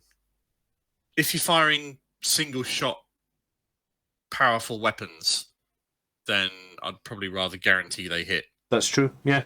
So you've got maybe have a single unit full of single shot high powered weapons to benefit from this. Okay. Kin Bond. Use a stratagem at the start of the fight phase. Select 1 enemy unit with an engagement range or 2 more Votann core units from your army. Until the end of the phase, each time a core model makes a melee attack against that enemy unit, you can reroll the wound. So you need to outnumber the enemy in combat here for this one to work. Yeah, in units, which is fine. And it's 2 CP. That one's kind of expensive, actually. Yeah. Not sure about that one. Yeah, alright. I was thinking it was cool until he said it was 2 CP, and then I agreed, not great. How readable is your copy? Can you read this next one? Because mine's a bit... It is a bit weird, isn't it? Okay, so use a stratagem in your shooting phase when an Einher unit from your army is selected to shoot, or in the fight phase when an Einher unit from your army is selected to fight. Until the end of the phase, each time a model in that unit makes an attack, add 1 to the attack's hit roll. Okay, simple. So there's a few ways you can... +1 to hit. Yeah, +1 to hit. Fury the first, basically. Cool. For any Einher unit. Okay, yeah, fine. Nice. So there's a lot of reliability you're finding in this. I was going to say, the Einhards are basically your Terminators, right? Yeah. Yeah, so that basically is Fury the First. So it's like a direct rip-off. Optimized volley. Yeah. Each time a model in the unit makes an attack with a bolt weapon and a modified hit roll of 6 scores an additional hit. Ugh. That could be nice. And I can't see how many CP that is because I think it's 1/2 because it says. Oh no, I don't know how many CP that is either. Actually, because the line's right on top of it. Okay, so that could be 1 or 2 CP. It better not be 3 because that'd be stupid. But still. So a 6 scores an additional hit unless the target unit is huge, in which case it scores 2 additional hits. Yeah, it's exploding 6s. Okay, so it's mini blast. Yeah. Okay. That's nice. Okay, but those unmodified hit rolls won't also auto wound because of the rule that says you can't stack these extra abilities and so on. But okay. Your base hit will auto wound, and then the exploding hit you'll still need to roll to wound with. Bequest of the Votann. Select 1 Thane or heavy model. You're probably going to want to take at least the 1 unit of 20 of those troops, thinking about all this. The volume of boltify they'll put out that you can buff with all of this stuff is pretty tasty. Yeah. You'd have to foot slog them there. Yeah, because they won't fit in a transport. Unless you took 12 of them and they fit them in the fortress. Yeah. Okay. This next one is very much like Angel's Ascendant. You're able to give a relic or something to a non-character model. So Sergeant. So yeah. Give a Sergeant a light relic, basically. Yep. And then the next one after that is basically give a Warlord trait to a Votann character, hero of the chapter. It's called Legend of the League. Yeah, fair enough. Same as always. All right, family loyalty. Heroic intervene with a unit, infantry or biker. Okay. Nice. Always useful. Yeah. Always, especially for 1 CP, yeah. Very nice, actually, for 1 CP. Light them up. Use this stratagem in a shooting phase after a Votann. Searchlight unit from your army is resolved as attack. Select one enemy unit that was hit by one or more ranged attacks. If every unit in your army is in the same league, then selected unit gains a judgment token. Alright, so you would shoot a unit with yours that have searchlights, and then you can just pay 1 CP to give them an extra judgment token. At which point, it's worth upgrading at least one unit in your army to be carrying a searchlight, so you have the option to use this stratagem. Correct, yeah. And I mean, searchlight was only 5 points. I imagine you could run 5 points. That's worth doing. Yeah, do that. Okay. So it's just another way to give judgment tokens that you wouldn't otherwise normally have gotten. Luck has needs, keeps, toils, earns. This sounds interesting. Okay. Use the stratagem in the enemy movement phase. Select one Votann Corps infantry unit from army that is within range of an objective marker until the start of your next phase. While that unit is within range of the objective marker, the unit automatically passes morale tests. Unless that unit makes a range attack or declares a charge, that unit can ignore all rules that would cause any actions that it's performing to fail. Okay, yeah, fine. Each time when a wound is lost, on a 6 it's not lost. So 1 CP for auto pass morale checks and feel no pain. And not fail your action. And a rule that nobody's going to give a fuck about, yeah. That's actually... that is legitly cheap, right? Like, if you had a squad out in the open that you think, I just need one model to survive from this squad and it performs my action and I hold the objective and they're OBSEC. And you just do... You pay... Especially on multi-wound models, because just rolling a single 6 on a damage 2 or 3 attack against a 2 or 3 wound model saves that model. Yeah. And soaks up under there. Yeah, so that's really powerful. So you move them onto the objective in your turn. You just say, fuck it, I really need them to survive. You pay 1 CP. Yeah. That's it. This could be the aforementioned blob of 20 troops who are also immune to morale as a part of this stratagem. Yeah. Which negates the one problem of having a really, really big unit. Wow. Aside from Blast, of course, but well, hey. Okay, Mag Riders next. Use the stratagem on your opponent's shooting phase when a biker from your army is selected as a target until the phase each time attack is made. It's -1 to hit. If the unit advanced in its previous turn, the attack's hits cannot be re-rolled. So it's basically skilled riders for Marines, but with an extra. It's slightly power creep skilled riders. Yeah. Okay, fine. Yeah, nice. Newfound. You already know you're going to be taking those Votann biker units, so that'll see use every game. Newfound Nemesis. Use the stratagem when your Warlord or Grimnar model from your army is destroyed. The enemy destroyed that model gains 2 judgment tokens. If your destroyed model was a Grimnar, the enemy gains 3 judgment tokens. You killed my leader. Prepare to die. It's very fine. It's very, very iconic, yeah? Yeah. Outflanking Pioneers use the stratagem at the start of the movement place. Select one. Hernkin Pioneers. So these are the bikers. Yeah. Yep. Unit from your army that is more than 6 inches away from enemy models, then it was 6 inches of a battlefield edge. If the mission you're playing uses strategic reserve, then you place the unit into strategic reserve. Okay. Nice. They're going to be next to the edge, so they just fly off, but still. I think it's 1 CP. It's hard to see. Yeah, I'm certain that's 1 CP. Okay. They've got a lot of strats, actually, man. Holy crap. They got 5 pages of strats? No, 4 pages of strats. Okay. 4 pages is about average, yeah. Okay, Point Blank Fusillade. This one's a long one. 2 CP, so it better be a blinder, this one. Use it in your shooting phase. Select a Votann infantry or biker from your army. Until the end of the phase, models of the unit can make attacks with ranged weapons even when their unit is within engagement range of the enemy units. They can only make such attacks against models that are within the engagement range. If a model makes an attack with a beam weapon, the attack only resolves against the target unit and cannot hit other units.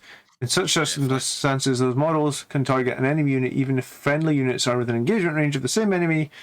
Note that if a model in this unit has more than one ranged weapon, it can still choose to target units that are not within engagement range of those models, but the model may only be able to make its attacks, I assume, if it kills everything. Which is exactly the same as vehicles. Yeah. In addition, when a model in this unit shoots a heavy weapon, they don't have heavy weapons. Subtract -1 from the hit roll when resolving the weapons attacks.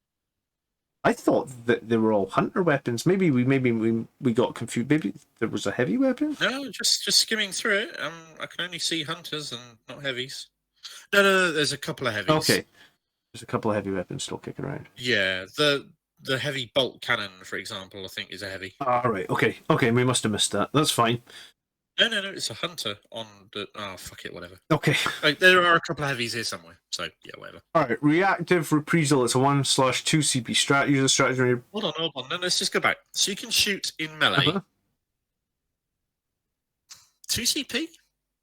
I suppose if it was 1 CP, you'd probably say it was too cheap. But they're not very. They don't have much combat. Like, there's a lot of units that are just purely shooting units. Yeah. So I guess it lets one of your, like, the bikers had no melee weapons. So yeah, so it lets you do something in melee rather than just. But 2 CP for that ability. But if it means your bikers can kill the unit that's wrapping them and get out of combat, that could be worth it, right? Do some damage. Yeah, it's definitely sort of emergency button stratagem, that one. Yeah, I don't mind it. Okay, sorry. No, it's fine. Yep.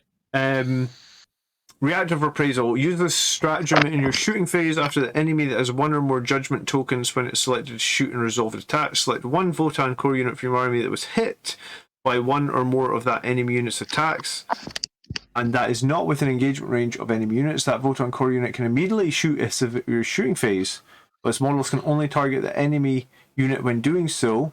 This is interesting, and only if that enemy is an eligible target. After resolving the attacks, the Votann core unit is then not eligible to shoot in your next shooting phase. If that core Votann core was... It's like an interrupt shooting. Hearthstone Warrior, it costs 1, otherwise it's 2.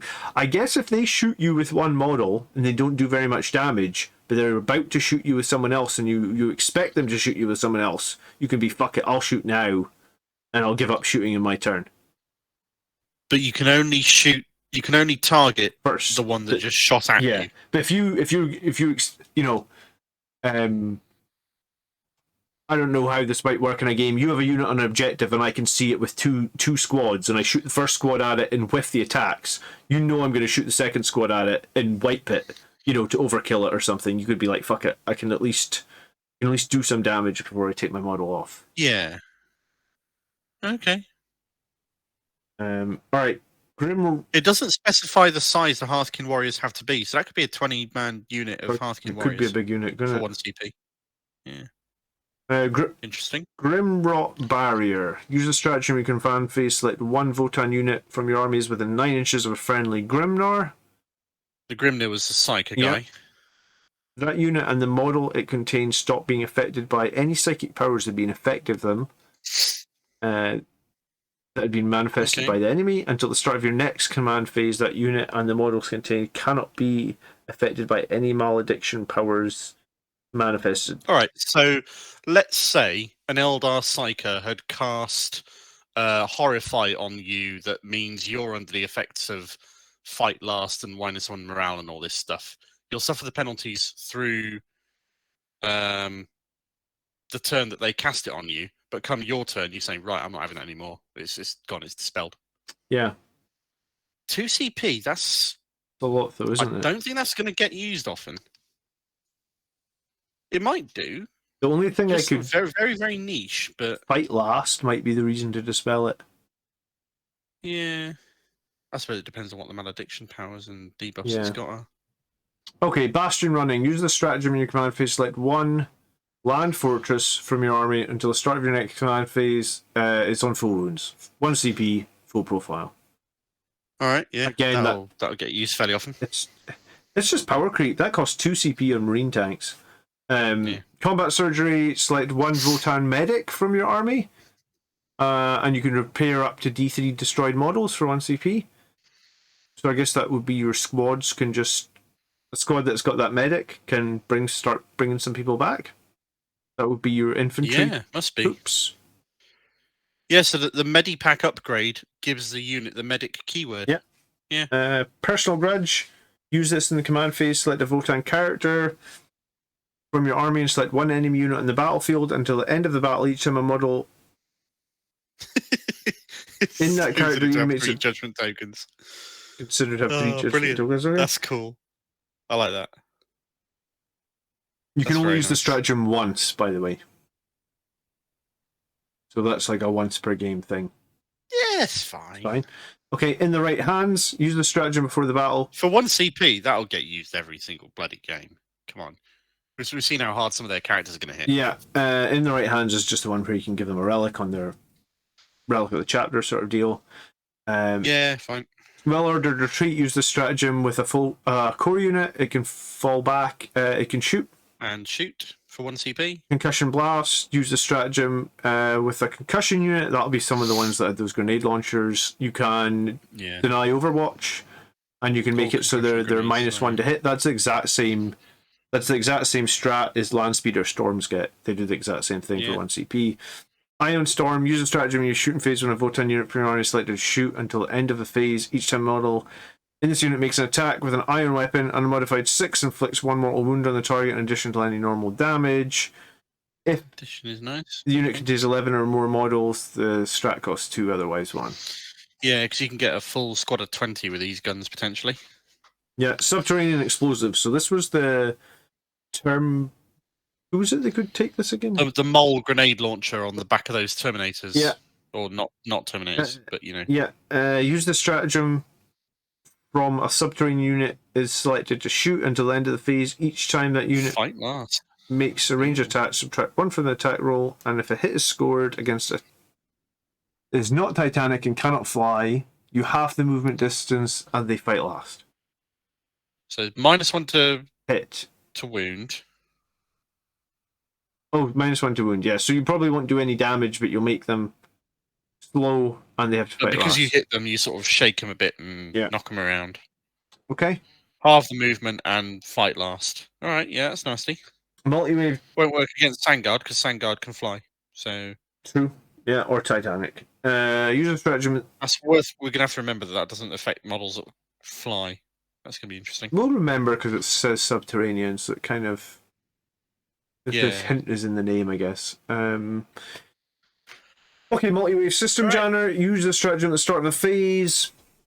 Votann comms units from your armies, then select 1 enemy unit within 12 until the end of the phase. The enemy unit cannot be affected by any aura abilities that units in your opponent's army have. Interesting. Okay. Very nice. 2 CP is expensive, but denying auras is critical at the right thing at the right time. Overcharge shield crest. So you use this in a shield crest unit, and it's basically going to be transhuman. And if there's more than 5, it's going to cost 2 CP. Okay, that's so those -1 damage Terminators that are on toughness 5 can also transhuman. Brilliant. Lovely. I guess if you just run squads of 5, it's 1 CP. God, that's going to be really obnoxious. Resilience is a recurring theme, and for a dwarf/squat army, you'd kind of expect resilience to be a feature, really, wouldn't you? And spectral warning. Select a Votann scanner unit. At the end of the reinforcement step of your opponent's movement phase, select 1 Votann scanner unit from your army, and you can shoot an ineligible enemy unit if they're set up within 12 inches. So it's Auspex scan. So, yeah, for 2 CP, which is fine. It's just much better than Marine's Auspex scan, I think, because the squads have a lot more guns. So yeah, it depends what you use it on. I suppose. And then site-to-site transport. Use the stratagem in your movement phase. Select 1 teleportation unit from your army. In the reinforcement step of this movement phase, set it back up on the battlefield anywhere more than 9 inches away from enemy models. Okay, so you play at the start of the movement phase, you pick them up. At the end of the movement phase, you put them back down again. 1 CP for a character, 2 CP for a squad. So why the fuck does the Blood Angel one get changed to not come down in the same? This is what people complain. Because we were paying for our sins for the 8th edition, where we bamfed around all over the place. That's all it was. So their Terminators can move around every turn and make charges every turn. For 2 CP. If there's 2 CP for a squad. I was going to say, if there's a way to upgrade these Terminators, that's going to be obnoxious. Site transfer. Okay. Okay, so nice toolkit of stratagems there. Fucking hell, there's a lot of stratagems. How are you feeling so far? Are you feeling like they're going to be a good army? I don't think they're going to set things on fire. There's nothing here that's majorly new or insanely crazy, but they're solid at what they're doing, and people are going to just buy squats regardless because they're squats. So I think they'll play well. I think they're going to be solid. All right, I think they'll play well. Warlord traits next, if that's good with you. Yeah, go for it. All right, first Warlord trait. We've only got 6 to look through this time. We don't have like 3 pages of Warlord traits. Each time this Warlord uses an ability in your command phase, you can add 3 inches, and you can also add 3 inches to its auras. That's fine. So Chapter Master and Captain abilities at 9 inches rather than 6. Warrior Lord. Each time this Warlord makes a melee attack, reroll the wounds. Each time the melee attack made by a Warlord is allocated to enemy model, the enemy model cannot use rules to ignore wounds it loses. Very tasty. Very useful in that guy that had the sword. Yeah, especially when you see so many rules to stop ignoring wounds cropping up more and more. All right. The third one, each time a long list. Each time a Warlord makes a ranged attack, they cannot benefit from light cover. Each time you select a target for the Warlord's ranged weapons, you can ignore Lookout Sir. For any unit that has judgment tokens on it, at the end of each phase, if an enemy unit with a judgment token were destroyed, pick another unit and they gain a judgment token that's visible to the Warlord. Yeah. Perfect. So kill a unit with judgment tokens and move a judgment token somewhere else. But you need a shooty Warlord, which is going to be tricky. Characters don't tend to be that massively shooty. Sure, but he doesn't need to do the killing. Someone else, he just needs to see them. Yeah, fair. Yeah. Fair. Okay. Guild affiliate in your command phase, select one core unit within 6 and give it obsec. That'll be an auto take as well. Unrelenting toil. Units within 6 can perform actions and shoot without failing the actions. Sure. Yep. Nice. And then that's an aura as well. Okay. All right. Grim Demeanor is also an aura. Core units within 6 can ignore modifiers to leadership, and combat attrition tests can ignore all modifiers, I think.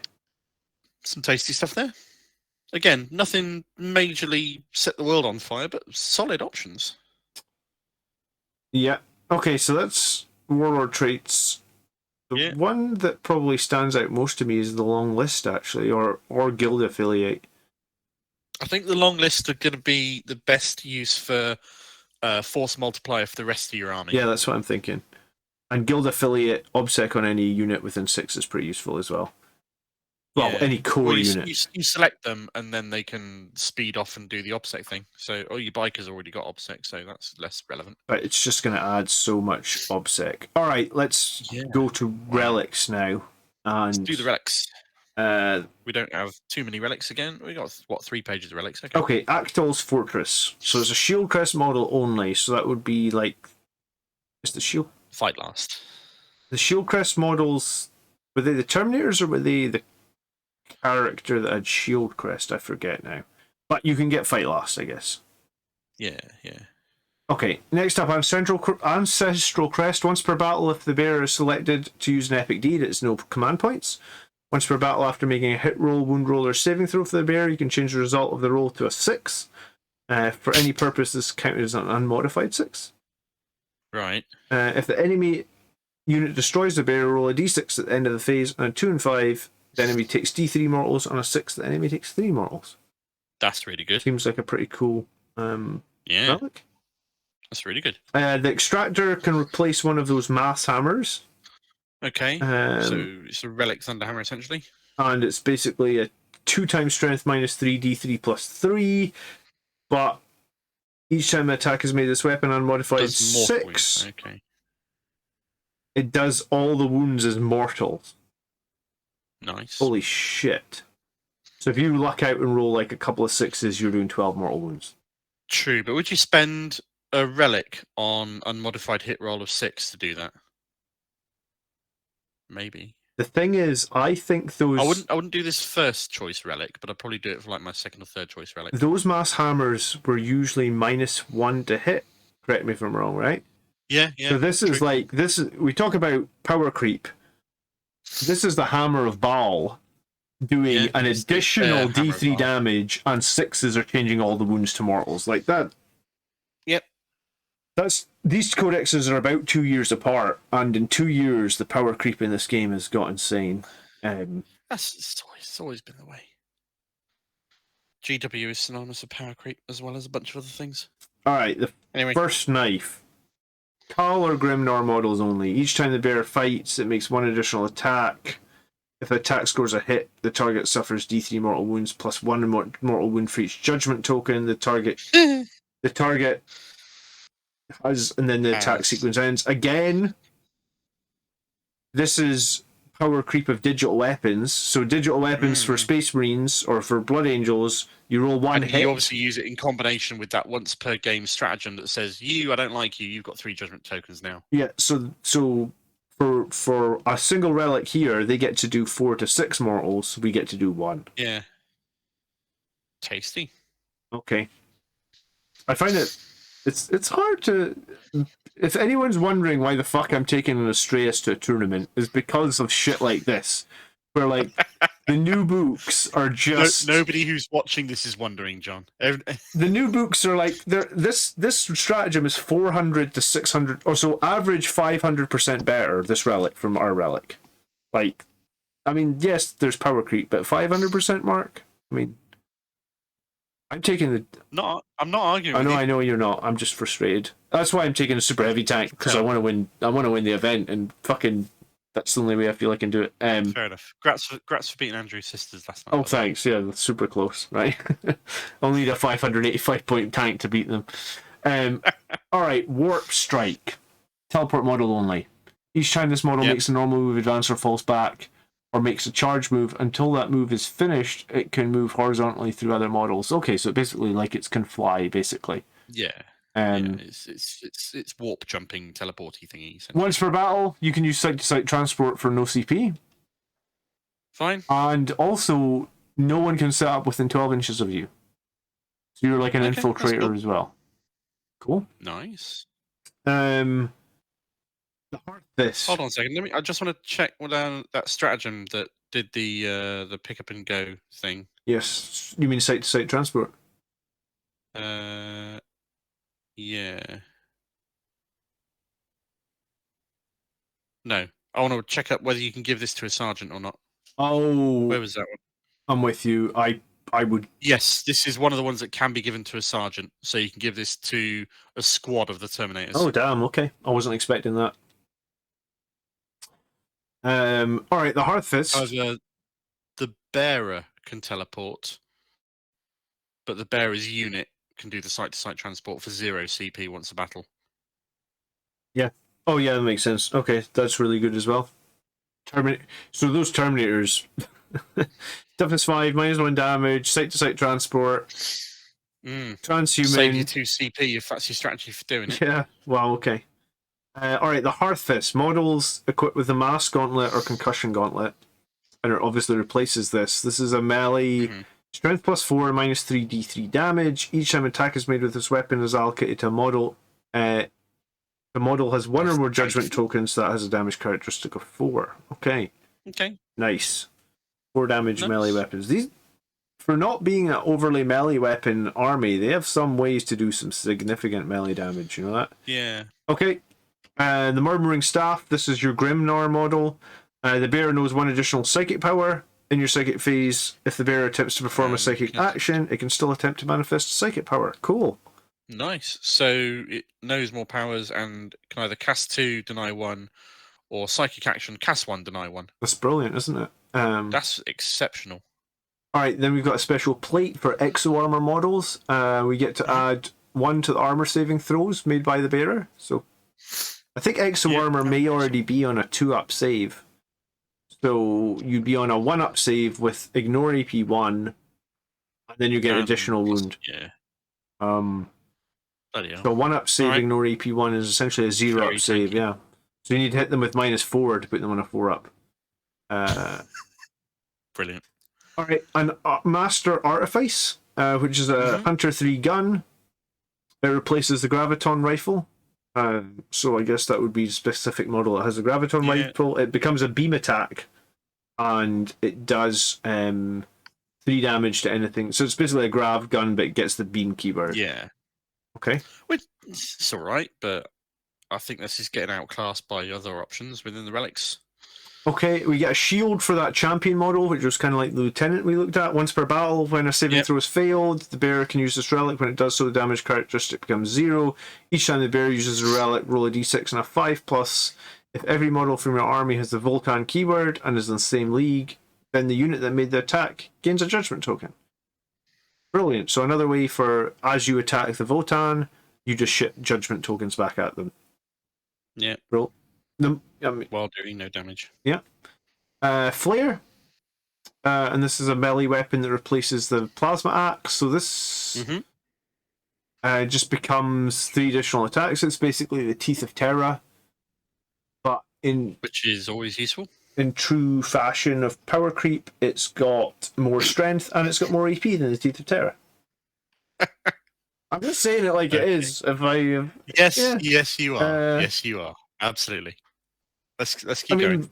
It's going to be a fun video when we do the new Marine Codex, because I'm fully going to be able to say, like, this is... You're just going to be going, ha, fuck you to every other army as you're reading through it, aren't you? See how you like it, motherfuckers. Ooh, yeah. Oh, that's going to be such a happy night. We're going to have to schedule, like, a whole night of that stream. You're going to have a cathartic little one. We're going to bake a... What's that box of tissues doing by the side of your desk, John? Well, you know. You have to bake a cake or something and have a candle and... all right. That's going to have to be a live stream special. That is. Tune in for the next 4 hours. Right. Yes. All right. Wayfarer's Grace. At the start of your command phase, the bearer gains 1 lost wound. Oh, that's pretty cool. The first time the bearer is destroyed, you can choose to use this relic instead of any rules that are triggered when a model is destroyed. If you do so, roll a d6. At the end of the phase, on a 3+, set that model back up in the battlefield closest to where it could be, etc., with d3 wounds remaining. That could be pretty nice on a big... Yeah, on a 3-up. That's really good. Strong character. Shields. It's got precedent in previous things, but normally that sort of stuff is the resurrection rule only, the regenerate a wound at a time. Yeah. Like you say, power creep. Anyway. Nice. The Grey Crest. The bearer is a character model. Each time an attack is made against the bearer, you -1 to hit him. If the bearer is not a character model, each time an attack is made against the bearer, the attacker is more than 12 inches away. It's -1 to hit them. So you just replace, basically make it -1 to hit. Unit slightly stronger. And then the Grudge's End, models with bolt rifles only, or bolt weapons only. Select 1 bolt weapon that model is equipped with. The weapon is considered a relic. The damage characteristic of the weapon is increased, I assume, by 1. The attack is increased by 1. Yeah. Each time an attack is made, the target gets a judgment. No. Each time an attack is made by this weapon hits a unit that has 1 or more judgment tokens. It auto wounds. Okay. There's going to be a lot of auto wounding and nonsense. Yeah. There's a lot to try and remember here as well. Just assume that auto wounding is going to happen like a lot of the time. 50 to a third of the time to 50% of the time. You're probably not wrong. Nice. Oh, cool. Good relics there. Yeah. It's yeah, I mean they're just strong relics. I mean, on top of an already what seems like pretty strong army, I think the only weakness is going to be that they have a small unit count at the moment. Yeah, and they'll want to be getting as many Warlord Traits and as many relics as they can on their army because enough of them are good that you're going to want to take them. All right, let's have a look at their psychic powers. Yeah, let's do this. Skein Wrought Discipline.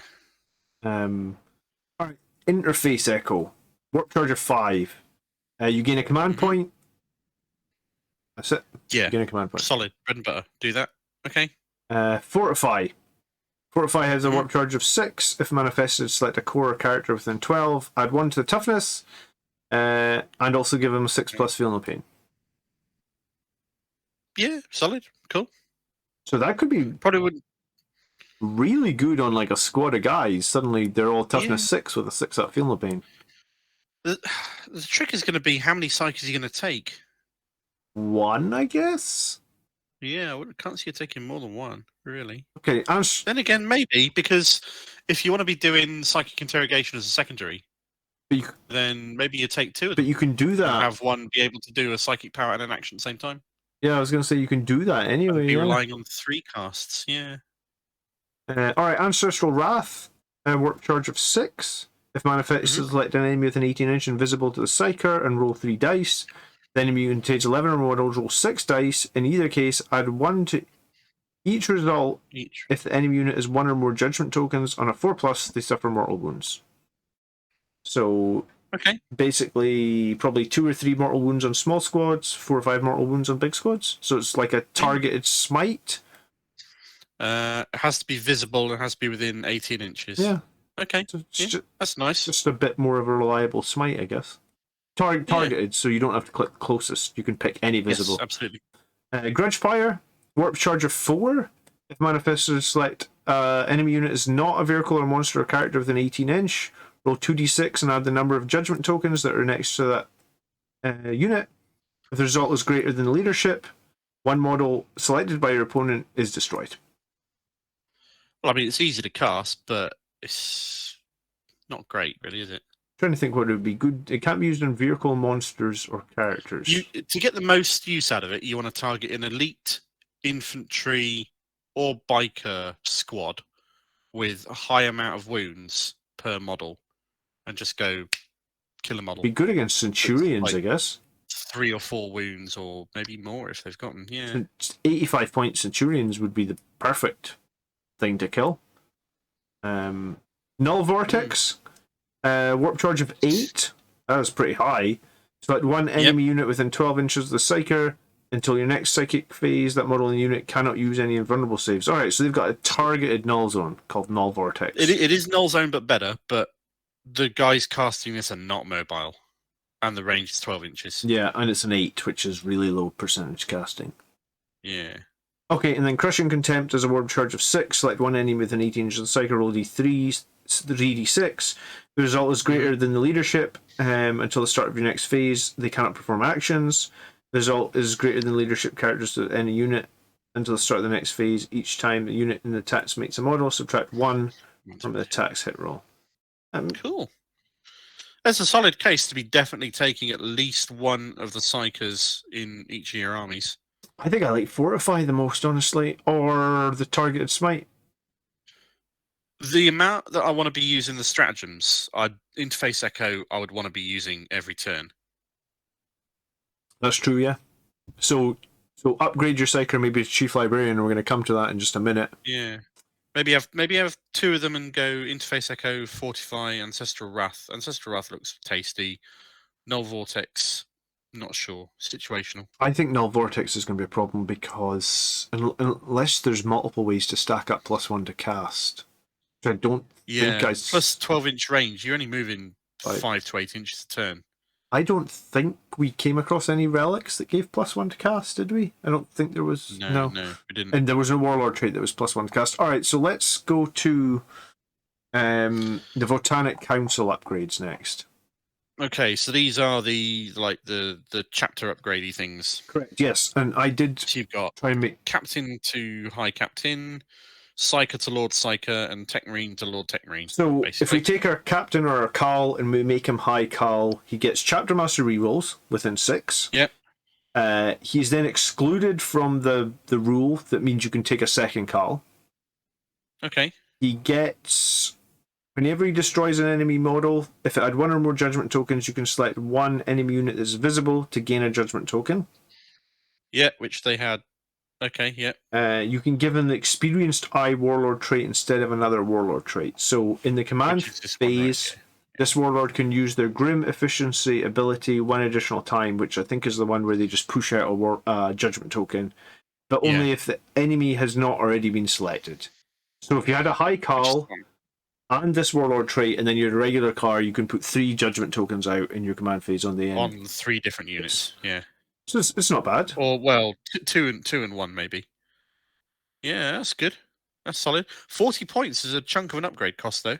But Space Marines pay that, and all they get is the Chapter Master rerolls. So these guys are getting two So- extra things. The upgrade here that says the High Carl is excluded from Hero of the Oathbound ability rule. Mm-hmm. The named one we looked at earlier, Uthar, doesn't have that on his data sheet. He has the high Cal keywords though. So would he not have that ability because he has those keywords, or just not? I don't think so, because it's included here as part of the It says that. High Carl upgrade. Mm, Maybe something for an FAQ. yeah, maybe. I feel like rules as written. It probably should, but I don't know. I think rules as intended. I think maybe. Anyway, Okay. yeah, 40 points for all those benefits. Not bad. Again, it's cheap compared to space. You're getting one extra thing than the Space Marines get. You're definitely going to be hurting for HQ slots in this army, aren't you? Yeah, I think HQs are going to be super. You're gonna struggle for HQ if you're building a battalion. You're going to struggle. You might even want to, because there's other ways of getting OBSEC. You might even want to be going like double Vanguard or double patrol here potentially, Or even battalion patrol for 5 HQ slots, maybe. Oh, that's true as well. Yeah. Then again, you're doing 5 troops, which is 4. a bit much. You only need 1 in patrol.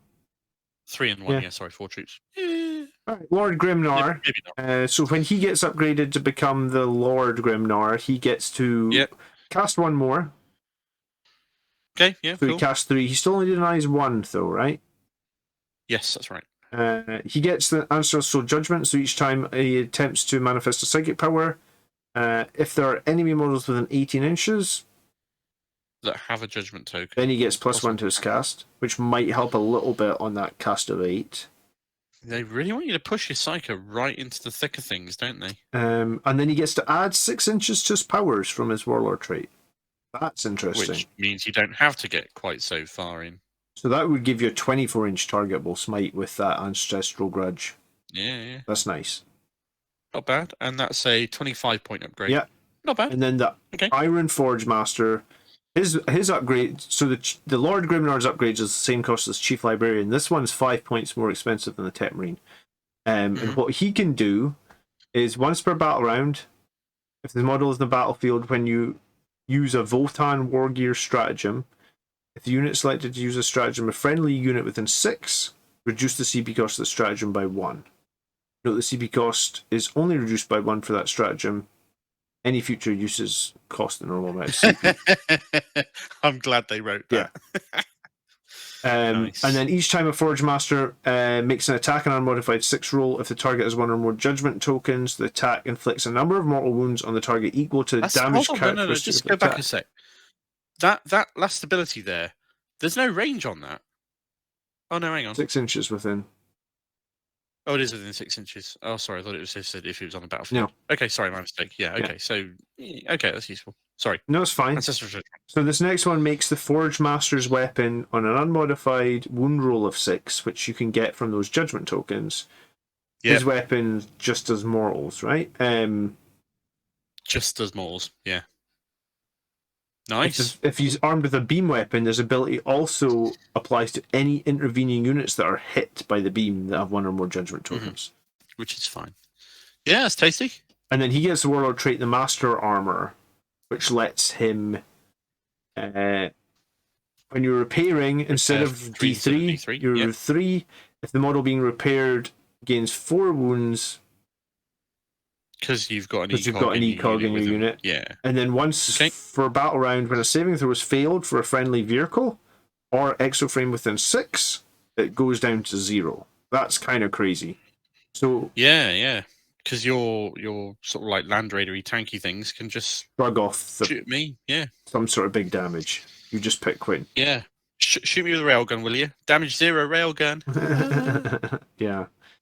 All right. So the upgrades are legitly tasty. All 3 of them are legitly tasty. They're nice.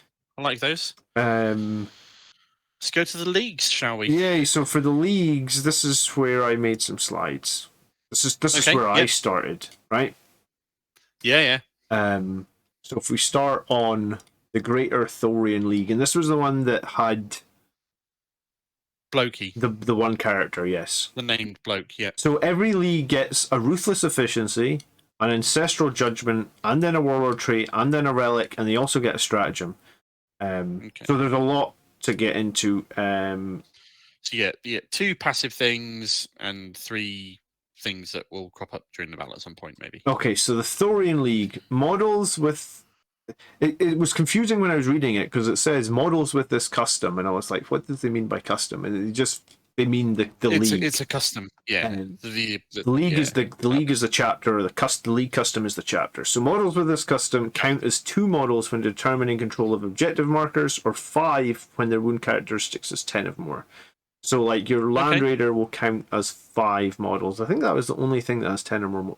And your OBSEC bikes would be 6 models on an OBSEC thing for 3 of them. Okay. Yes. That's tasty. Each time a unit with this custom is selected to shoot or fight, you can reroll 1 hit or wound when making the unit's attacks. Always useful. Always. Yeah. And then their Ancestral Judgment is if they have a Justice token, add another. Each time a model with this custom makes an attack and this can target 1 or more, the enemy are considered having 1 more Judgment token. Which rewards you for spaffing Judgment tokens or as many enemy units as you possibly can, because you only ever need to take 2 Judgment tokens, because if you've got this army, 2 will count as 3. Pragmatic Wisdom is gain a CP on a 5+ every time you spend 1. In Nephilim, that's a lot less useful than it was otherwise. I wouldn't bother with that anymore in Nephilim. There's a lot less stratagems being used. Well, it's only on your stratagems, and it's each time you spend a command point. So I guess if you spend 2, you could roll 2 5-ups, right? Yeah, okay, fair. And then their Relic. I think I prefer to be taking the psychic power to get +1 command point a turn. Yeah, I think so as well. But I guess if you don't want to take a Psyker, then this could be a way to do it. They have a Curious that can be put on any league model. Bearer gets a 4-up invulnerable. Each time a bearer allocated to a bearer, it's an additional -1 to the AP, and that stacks with your Void Armor. So great. It's -2 to all AP on that character. So if you gave that to a guy that's got like a, I don't know if anyone's got a 2-up save. 2-up, 4-up. Yeah, there's a few of them. Oh yeah, I think maybe the champion had a 2-up save. So you could give him a 2-up save and he'd ignore 2 points of AP. And have a 4-up in though. Which he'd probably have anyway. But yeah. And then the stratagem that they've got is Appraising Glare, which is when a Carl uses Grim Efficiency, which is you get a Judgment token, you get 2 rather than 1. Yeah, another one. Cool. Brilliant. Alright, so that's the Thorian League. Next up... That's a very solid league. I don't really rate the Warlord trait, but everything else in there is fucking brilliant. Trans-Hyper Alliance. Okay, Trans-Hyperion Alliance. Sorry, Trans-Hyperion. Yeah. Each time a model with this custom makes an attack, if that model's unit is below its starter strength, add 1 to the hit roll. So if you've killed any one of its mates, +1 to hit because they're angry. Okay. Each time this custom makes an attack, an unmodified 6 is 1 extra point of AP. So, and you'll probably get an unmodified wound roll of 6 due to the Judgment token things, so extra AP when you do so. Yeah. Ancestral Judgment. Not a fan of this one straight off, I've got to say. Each time a model with this custom makes an attack against the target that has 1 Judgment token, reroll wounds of 1. That's useful. Definitely useful. Nomads. Although you're going to be auto-wounding half the time. Or building to auto-wound a lot of the time anyway. Yeah. So maybe that's a less useful ability than it looks. It could be, actually, yeah. At the start of the first battle round, you can select up to 3 friendly Trans-Hyperion Alliance units, and then you can just redeploy them. So you can either put them into Strategic Reserve, or you can redeploy them, but they have to be units that were in your deployment zone. So if you forward moved your bikes, you couldn't pull the bikes off the table at that point. Which is fine. Yeah. It's a really powerful ability. It allows you to deploy out in the open and just wait to see what your opponent's going to do and who rolls first turn. Always useful. So this relic is for their Psyker only. It's going to add 1 to the wound characteristics of the Corv models. While the bearer unit contains one or more Corv models, the bearer can attempt to deny one additional power. And while the Which would be useful only against armies that are going to be using psychic powers against you. Yeah, and then you can also get +1 to the deny if the unit contains one or more models as well. It's not a great relic, really, is it? It's very situational. No, I guess it just gives the Psyker a little bit more robustness as well. Yeah. I wouldn't want to take that in a take all comers list. And then the Cult of Veneration in this unit's in the stratagem in any phase until the end of the phase, models in the unit that would lose wounds on a mortal wound can shrug them on a 5. So it's just it's basically an armor of contempt for 1 CP, but they can use it on any of their models. Which again is not going to come into play every game, but only in some. So this definitely doesn't look like a take all comers winner of a league, really, does it? Yeah. And then we have I put down Kronos Hegemony. Yes, okay. Here we go. Each time with its unit with a custom fight, if it made a charge move, was charged, it's +1 to attack. Very similar, or heroic intervention. I mean, we know that's great, yeah. And you also add +1 strength. So +1 attack, +1 strength for being charged or heroic intervention. All right. Yeah. Solid. If the target has 2 or more, the ancestral judgment is if the target has 2 or more justice tokens, gain 1 point of AP. It's interesting. Okay. I like that because that's going to benefit both shooting and melee. Yeah, you're not wrong. Exemplary Hero is their Warlord trait that basically gives you +1 to attack and wound versus monsters and characters, and you can reroll all melee attacks. So. And reroll all hit rolls and +1 to wound. Okay. Yeah. So it's kind of like you could take a Carl as a combat monster. You'd probably actually be better putting this on a champion who's got the teleport jumper and have him jump around and kill monsters and characters. +1 attack, +1 to wound. Sorry, yeah, +1 attack, +1 to wound, and re-rolling all melee hits. Right. The Just Blade can replace a plasma axe or a Dark Star axe, and it goes on the Kronos Hegemony model only, and it basically just makes ignores invuln saves. An invuln axe ignoring that's got -4, and their stratagem is when you choose to fight until the end of the phase, each time this model makes a melee attack, unmodified 6s do 1 additional hit, so you burst 6s in melee. So this is your stereotypical melee-centric focused league, which is fine. I actually kind of like this one because I think it makes up for. You're a Blood Angel player. I was going to say, I think it makes up for all the weaknesses that they've got potentially. Most of them. Yeah, you're still not quite reliably charging necessarily, and still. I suppose you're still slow. Yeah.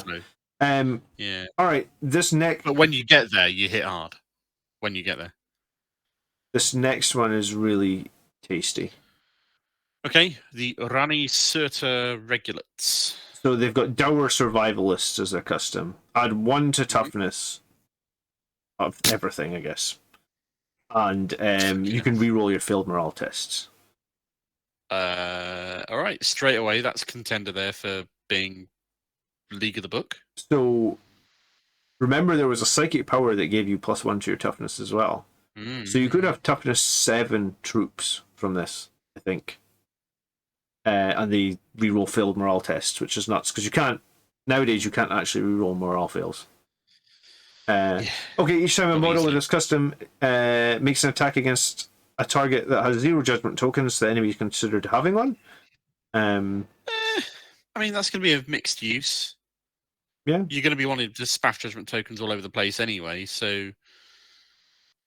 Don't know. Yeah. I mean, it's never going to be not useful, but it's not going to be the most useful. They can get a 5 up, feel no pain on a character with the Warlord trait. It's fine, I guess. Yeah. Okay. They can make the model cannot be shot unless it's the closest eligible target. So a stealthy thing. All right. Yeah. Okay. Cool. And then waste not your last breath. Use it in the fight phase. Do not remove the model from play. It can fight after the attacking model unit has finished making attacks. After resolving destroyed models' attacks, it's then removed. Fight on death 1 CP. Okay. So for me, though, it's just the toughness Yeah, that's the standout thing. The Warlord Trait I could take or leave. The Relic I could take or leave. The Stratagem is solid. But the +1 toughness is just nuts. Yeah, the +1 which toughness makes up for all the others being a little bit army wide is going to be nuts. Yeah, I don't know how we deal with that. And then lastly, we have the Emir Conglomerate. Ymir Conglomerate. So they get to add 4 inches to the range weaponry. Nice, considering we noted that they all have middling range across the board. Models with a 2+ save gain a 4+ invulnerable save. All other models gain a 5 up invulnerable save. That was pretty much everything we saw with a 2-up had a 4-up invuln anyway. I don't think the big guys that had those bolt rifles maybe did. Neither did the Land Raider tank, the Land Fortress tank either. Okay, so they would get this will give that invuln save and everything. So this is an army wide 5-up invuln though, right? Because if you don't have a 2-up save, you've got 5-up in save. Okay, that's tasty. So that's kind of like getting to. Remember when AdMech? I mean, you know, just how resilient and how annoying. So on the one hand, you got a league with +1 toughness to all, and on the other hand, you've got a 5-up invuln to all. Yeah, that's kind of a hard choice. Their ancestral judgment is each time a model with custom makes a range attack. If it's within half range, if the target has 1 judgment token, the armor penetration is improved by 1. That's solid. Within half range, but then again, you're getting +4 range, so your half range is slightly higher than normal anyway. Okay. The Warlord trait's interesting in that all weapons carried by the Warlord do +1 damage, excluding relics. Okay, that's nice. The relic is a shield crest model only. Mm-hmm. And basically you're going to get a 3-up invulnerable save like Armor of Contempt. Armor Indomitus. And you're going to get a 4-up shrug against mortals. Which is tasty. So you've always got the 4-up shrug versus mortals, which is good, but not amazing. Yeah. But your 3-up invuln, okay. And then their stratagem is when a Ymir commandment from your army is selected, select 1 model in that unit, and then select 1 beam weapon that's equipped with until the end of the phase. Each time a hit is scored with that weapon, it's a mortal wound. On top of damage. Normal damage, okay. And I've literally wrote down here, custom leagues can also be built similar to successor chapters. If you want to see us talk more about squats or custom leagues, then I think that's a video for another time. You can leave us a comment. Yeah. Tell us, do you know what, in the comments tonight, tell us your custom league, because there's plenty of options. Tell us how you would build a custom league, and then maybe we can do a video on said custom leagues. Do we know when this book is coming out? I mean, apart from just finding the PDF online. We do not know, but we are expecting some point in September, given GW have said that the free miniature for the month is a squat model, and the free coin for the month is a squat coin. So it's going to be within the next, 2-3 weeks tops. Okay. First impressions, because, I mean, we don't have any of the lore in this book. The PDF started on page 47, but first impressions of their rules, what do you think? They've got a very sort of Norse kind of theme and flavour and vibe to them, which you'd figure for sort of squats. They are mostly slow and chunky and tough, with a couple of exceptions that can be nippy as all fuck, which, okay. Maybe that'll split the army apart, so you'll be able to take apart the fast things while the slow things move up. It might falsely divide them if a squat player is not quite careful with how they play it. Depending on what they choose to spec into and do, they will hit very hard with their specializations and what they've chosen. So you just got to be careful of how they're specking into things, what the models that they've taken can do, and sort of play around their strengths in that way. Yeah, for me, it seems like they don't move too fast, bar maybe Terminators jumping around or something, and they don't shoot too much distance. Far and too hard, yeah. I really want to know if those hunter guns... They don't have loads to reroll charges either. No, and... They've got some, but they don't have loads. And someone put in the comments as well and tell us, do you think you can advance and shoot hunter weaponry? Because... I don't. As written, I don't believe you can. There's nothing in here that I've seen that says that you can. But there was one strat that said, you can still advance, shoot, and perform an action, which makes me think many Votann weapons have the type Hunter. The number of attacks a model makes with a Hunter weapon is equal to the number profile. For example, a model with Hunter 1 can make one attack, but it doesn't ever say... Because like when you look at the core rules and you look at assault weapons, it says assault weapons can fire after assaulting. It doesn't say that So it's here. like an assault weapon without that ability to fire when advancing, which is fine. Yeah, so I feel like that stratagem was weirdly worded because it basically said like you could move, you could shoot after advancing. Maybe if you are carrying assault weapons. Oh right, yeah, maybe, yeah, because I guess the bikes have assault shotguns. Yeah, that would make sense. Yeah, okay, yeah. Yeah. So I just think hunter weapons you can't move in advance and shoot. You can just shoot with no penalty. Like they're basically heavy weapons without the -1. Yeah, the limited amount of models and data sheets mean they're going to make a splash when they turn up and you first play them the first few times. But after you've seen what Squat Army can do, there's going to be no surprises in there because they're only going to have a very, very limited number of units. That's true. Which is fine. They're a brand new army, which is fair enough. So it sounds like in some ways, fighting squats might be beneficial for fast-moving armies that can stay out of line of sight, because it felt to me like a good amount of the judgment token spam requires them to be visible to enemy units, right? Fast armies that can choose when and where they engage are going to do well against them. But it's going to take a lot to put a squat army down. Yeah. It's going to take an awful lot to put them down. And they do have a bit of everything, it feels like. You know, they've got a bit of melee here, and they've got a bit of shooting here, and they've got a bit of resilience here, so... And they seem nicely pointed, so you could take a lot for... you can take a fairly decently sized army for 2,000 points. I was going to say, and they've got 2 years worth of power creep, so include that as well when you're thinking about buying them, you know? Every stratagem that you can get is 50%, 100% better than the ones that came out 2 years ago. Yeah. One of my local friends has...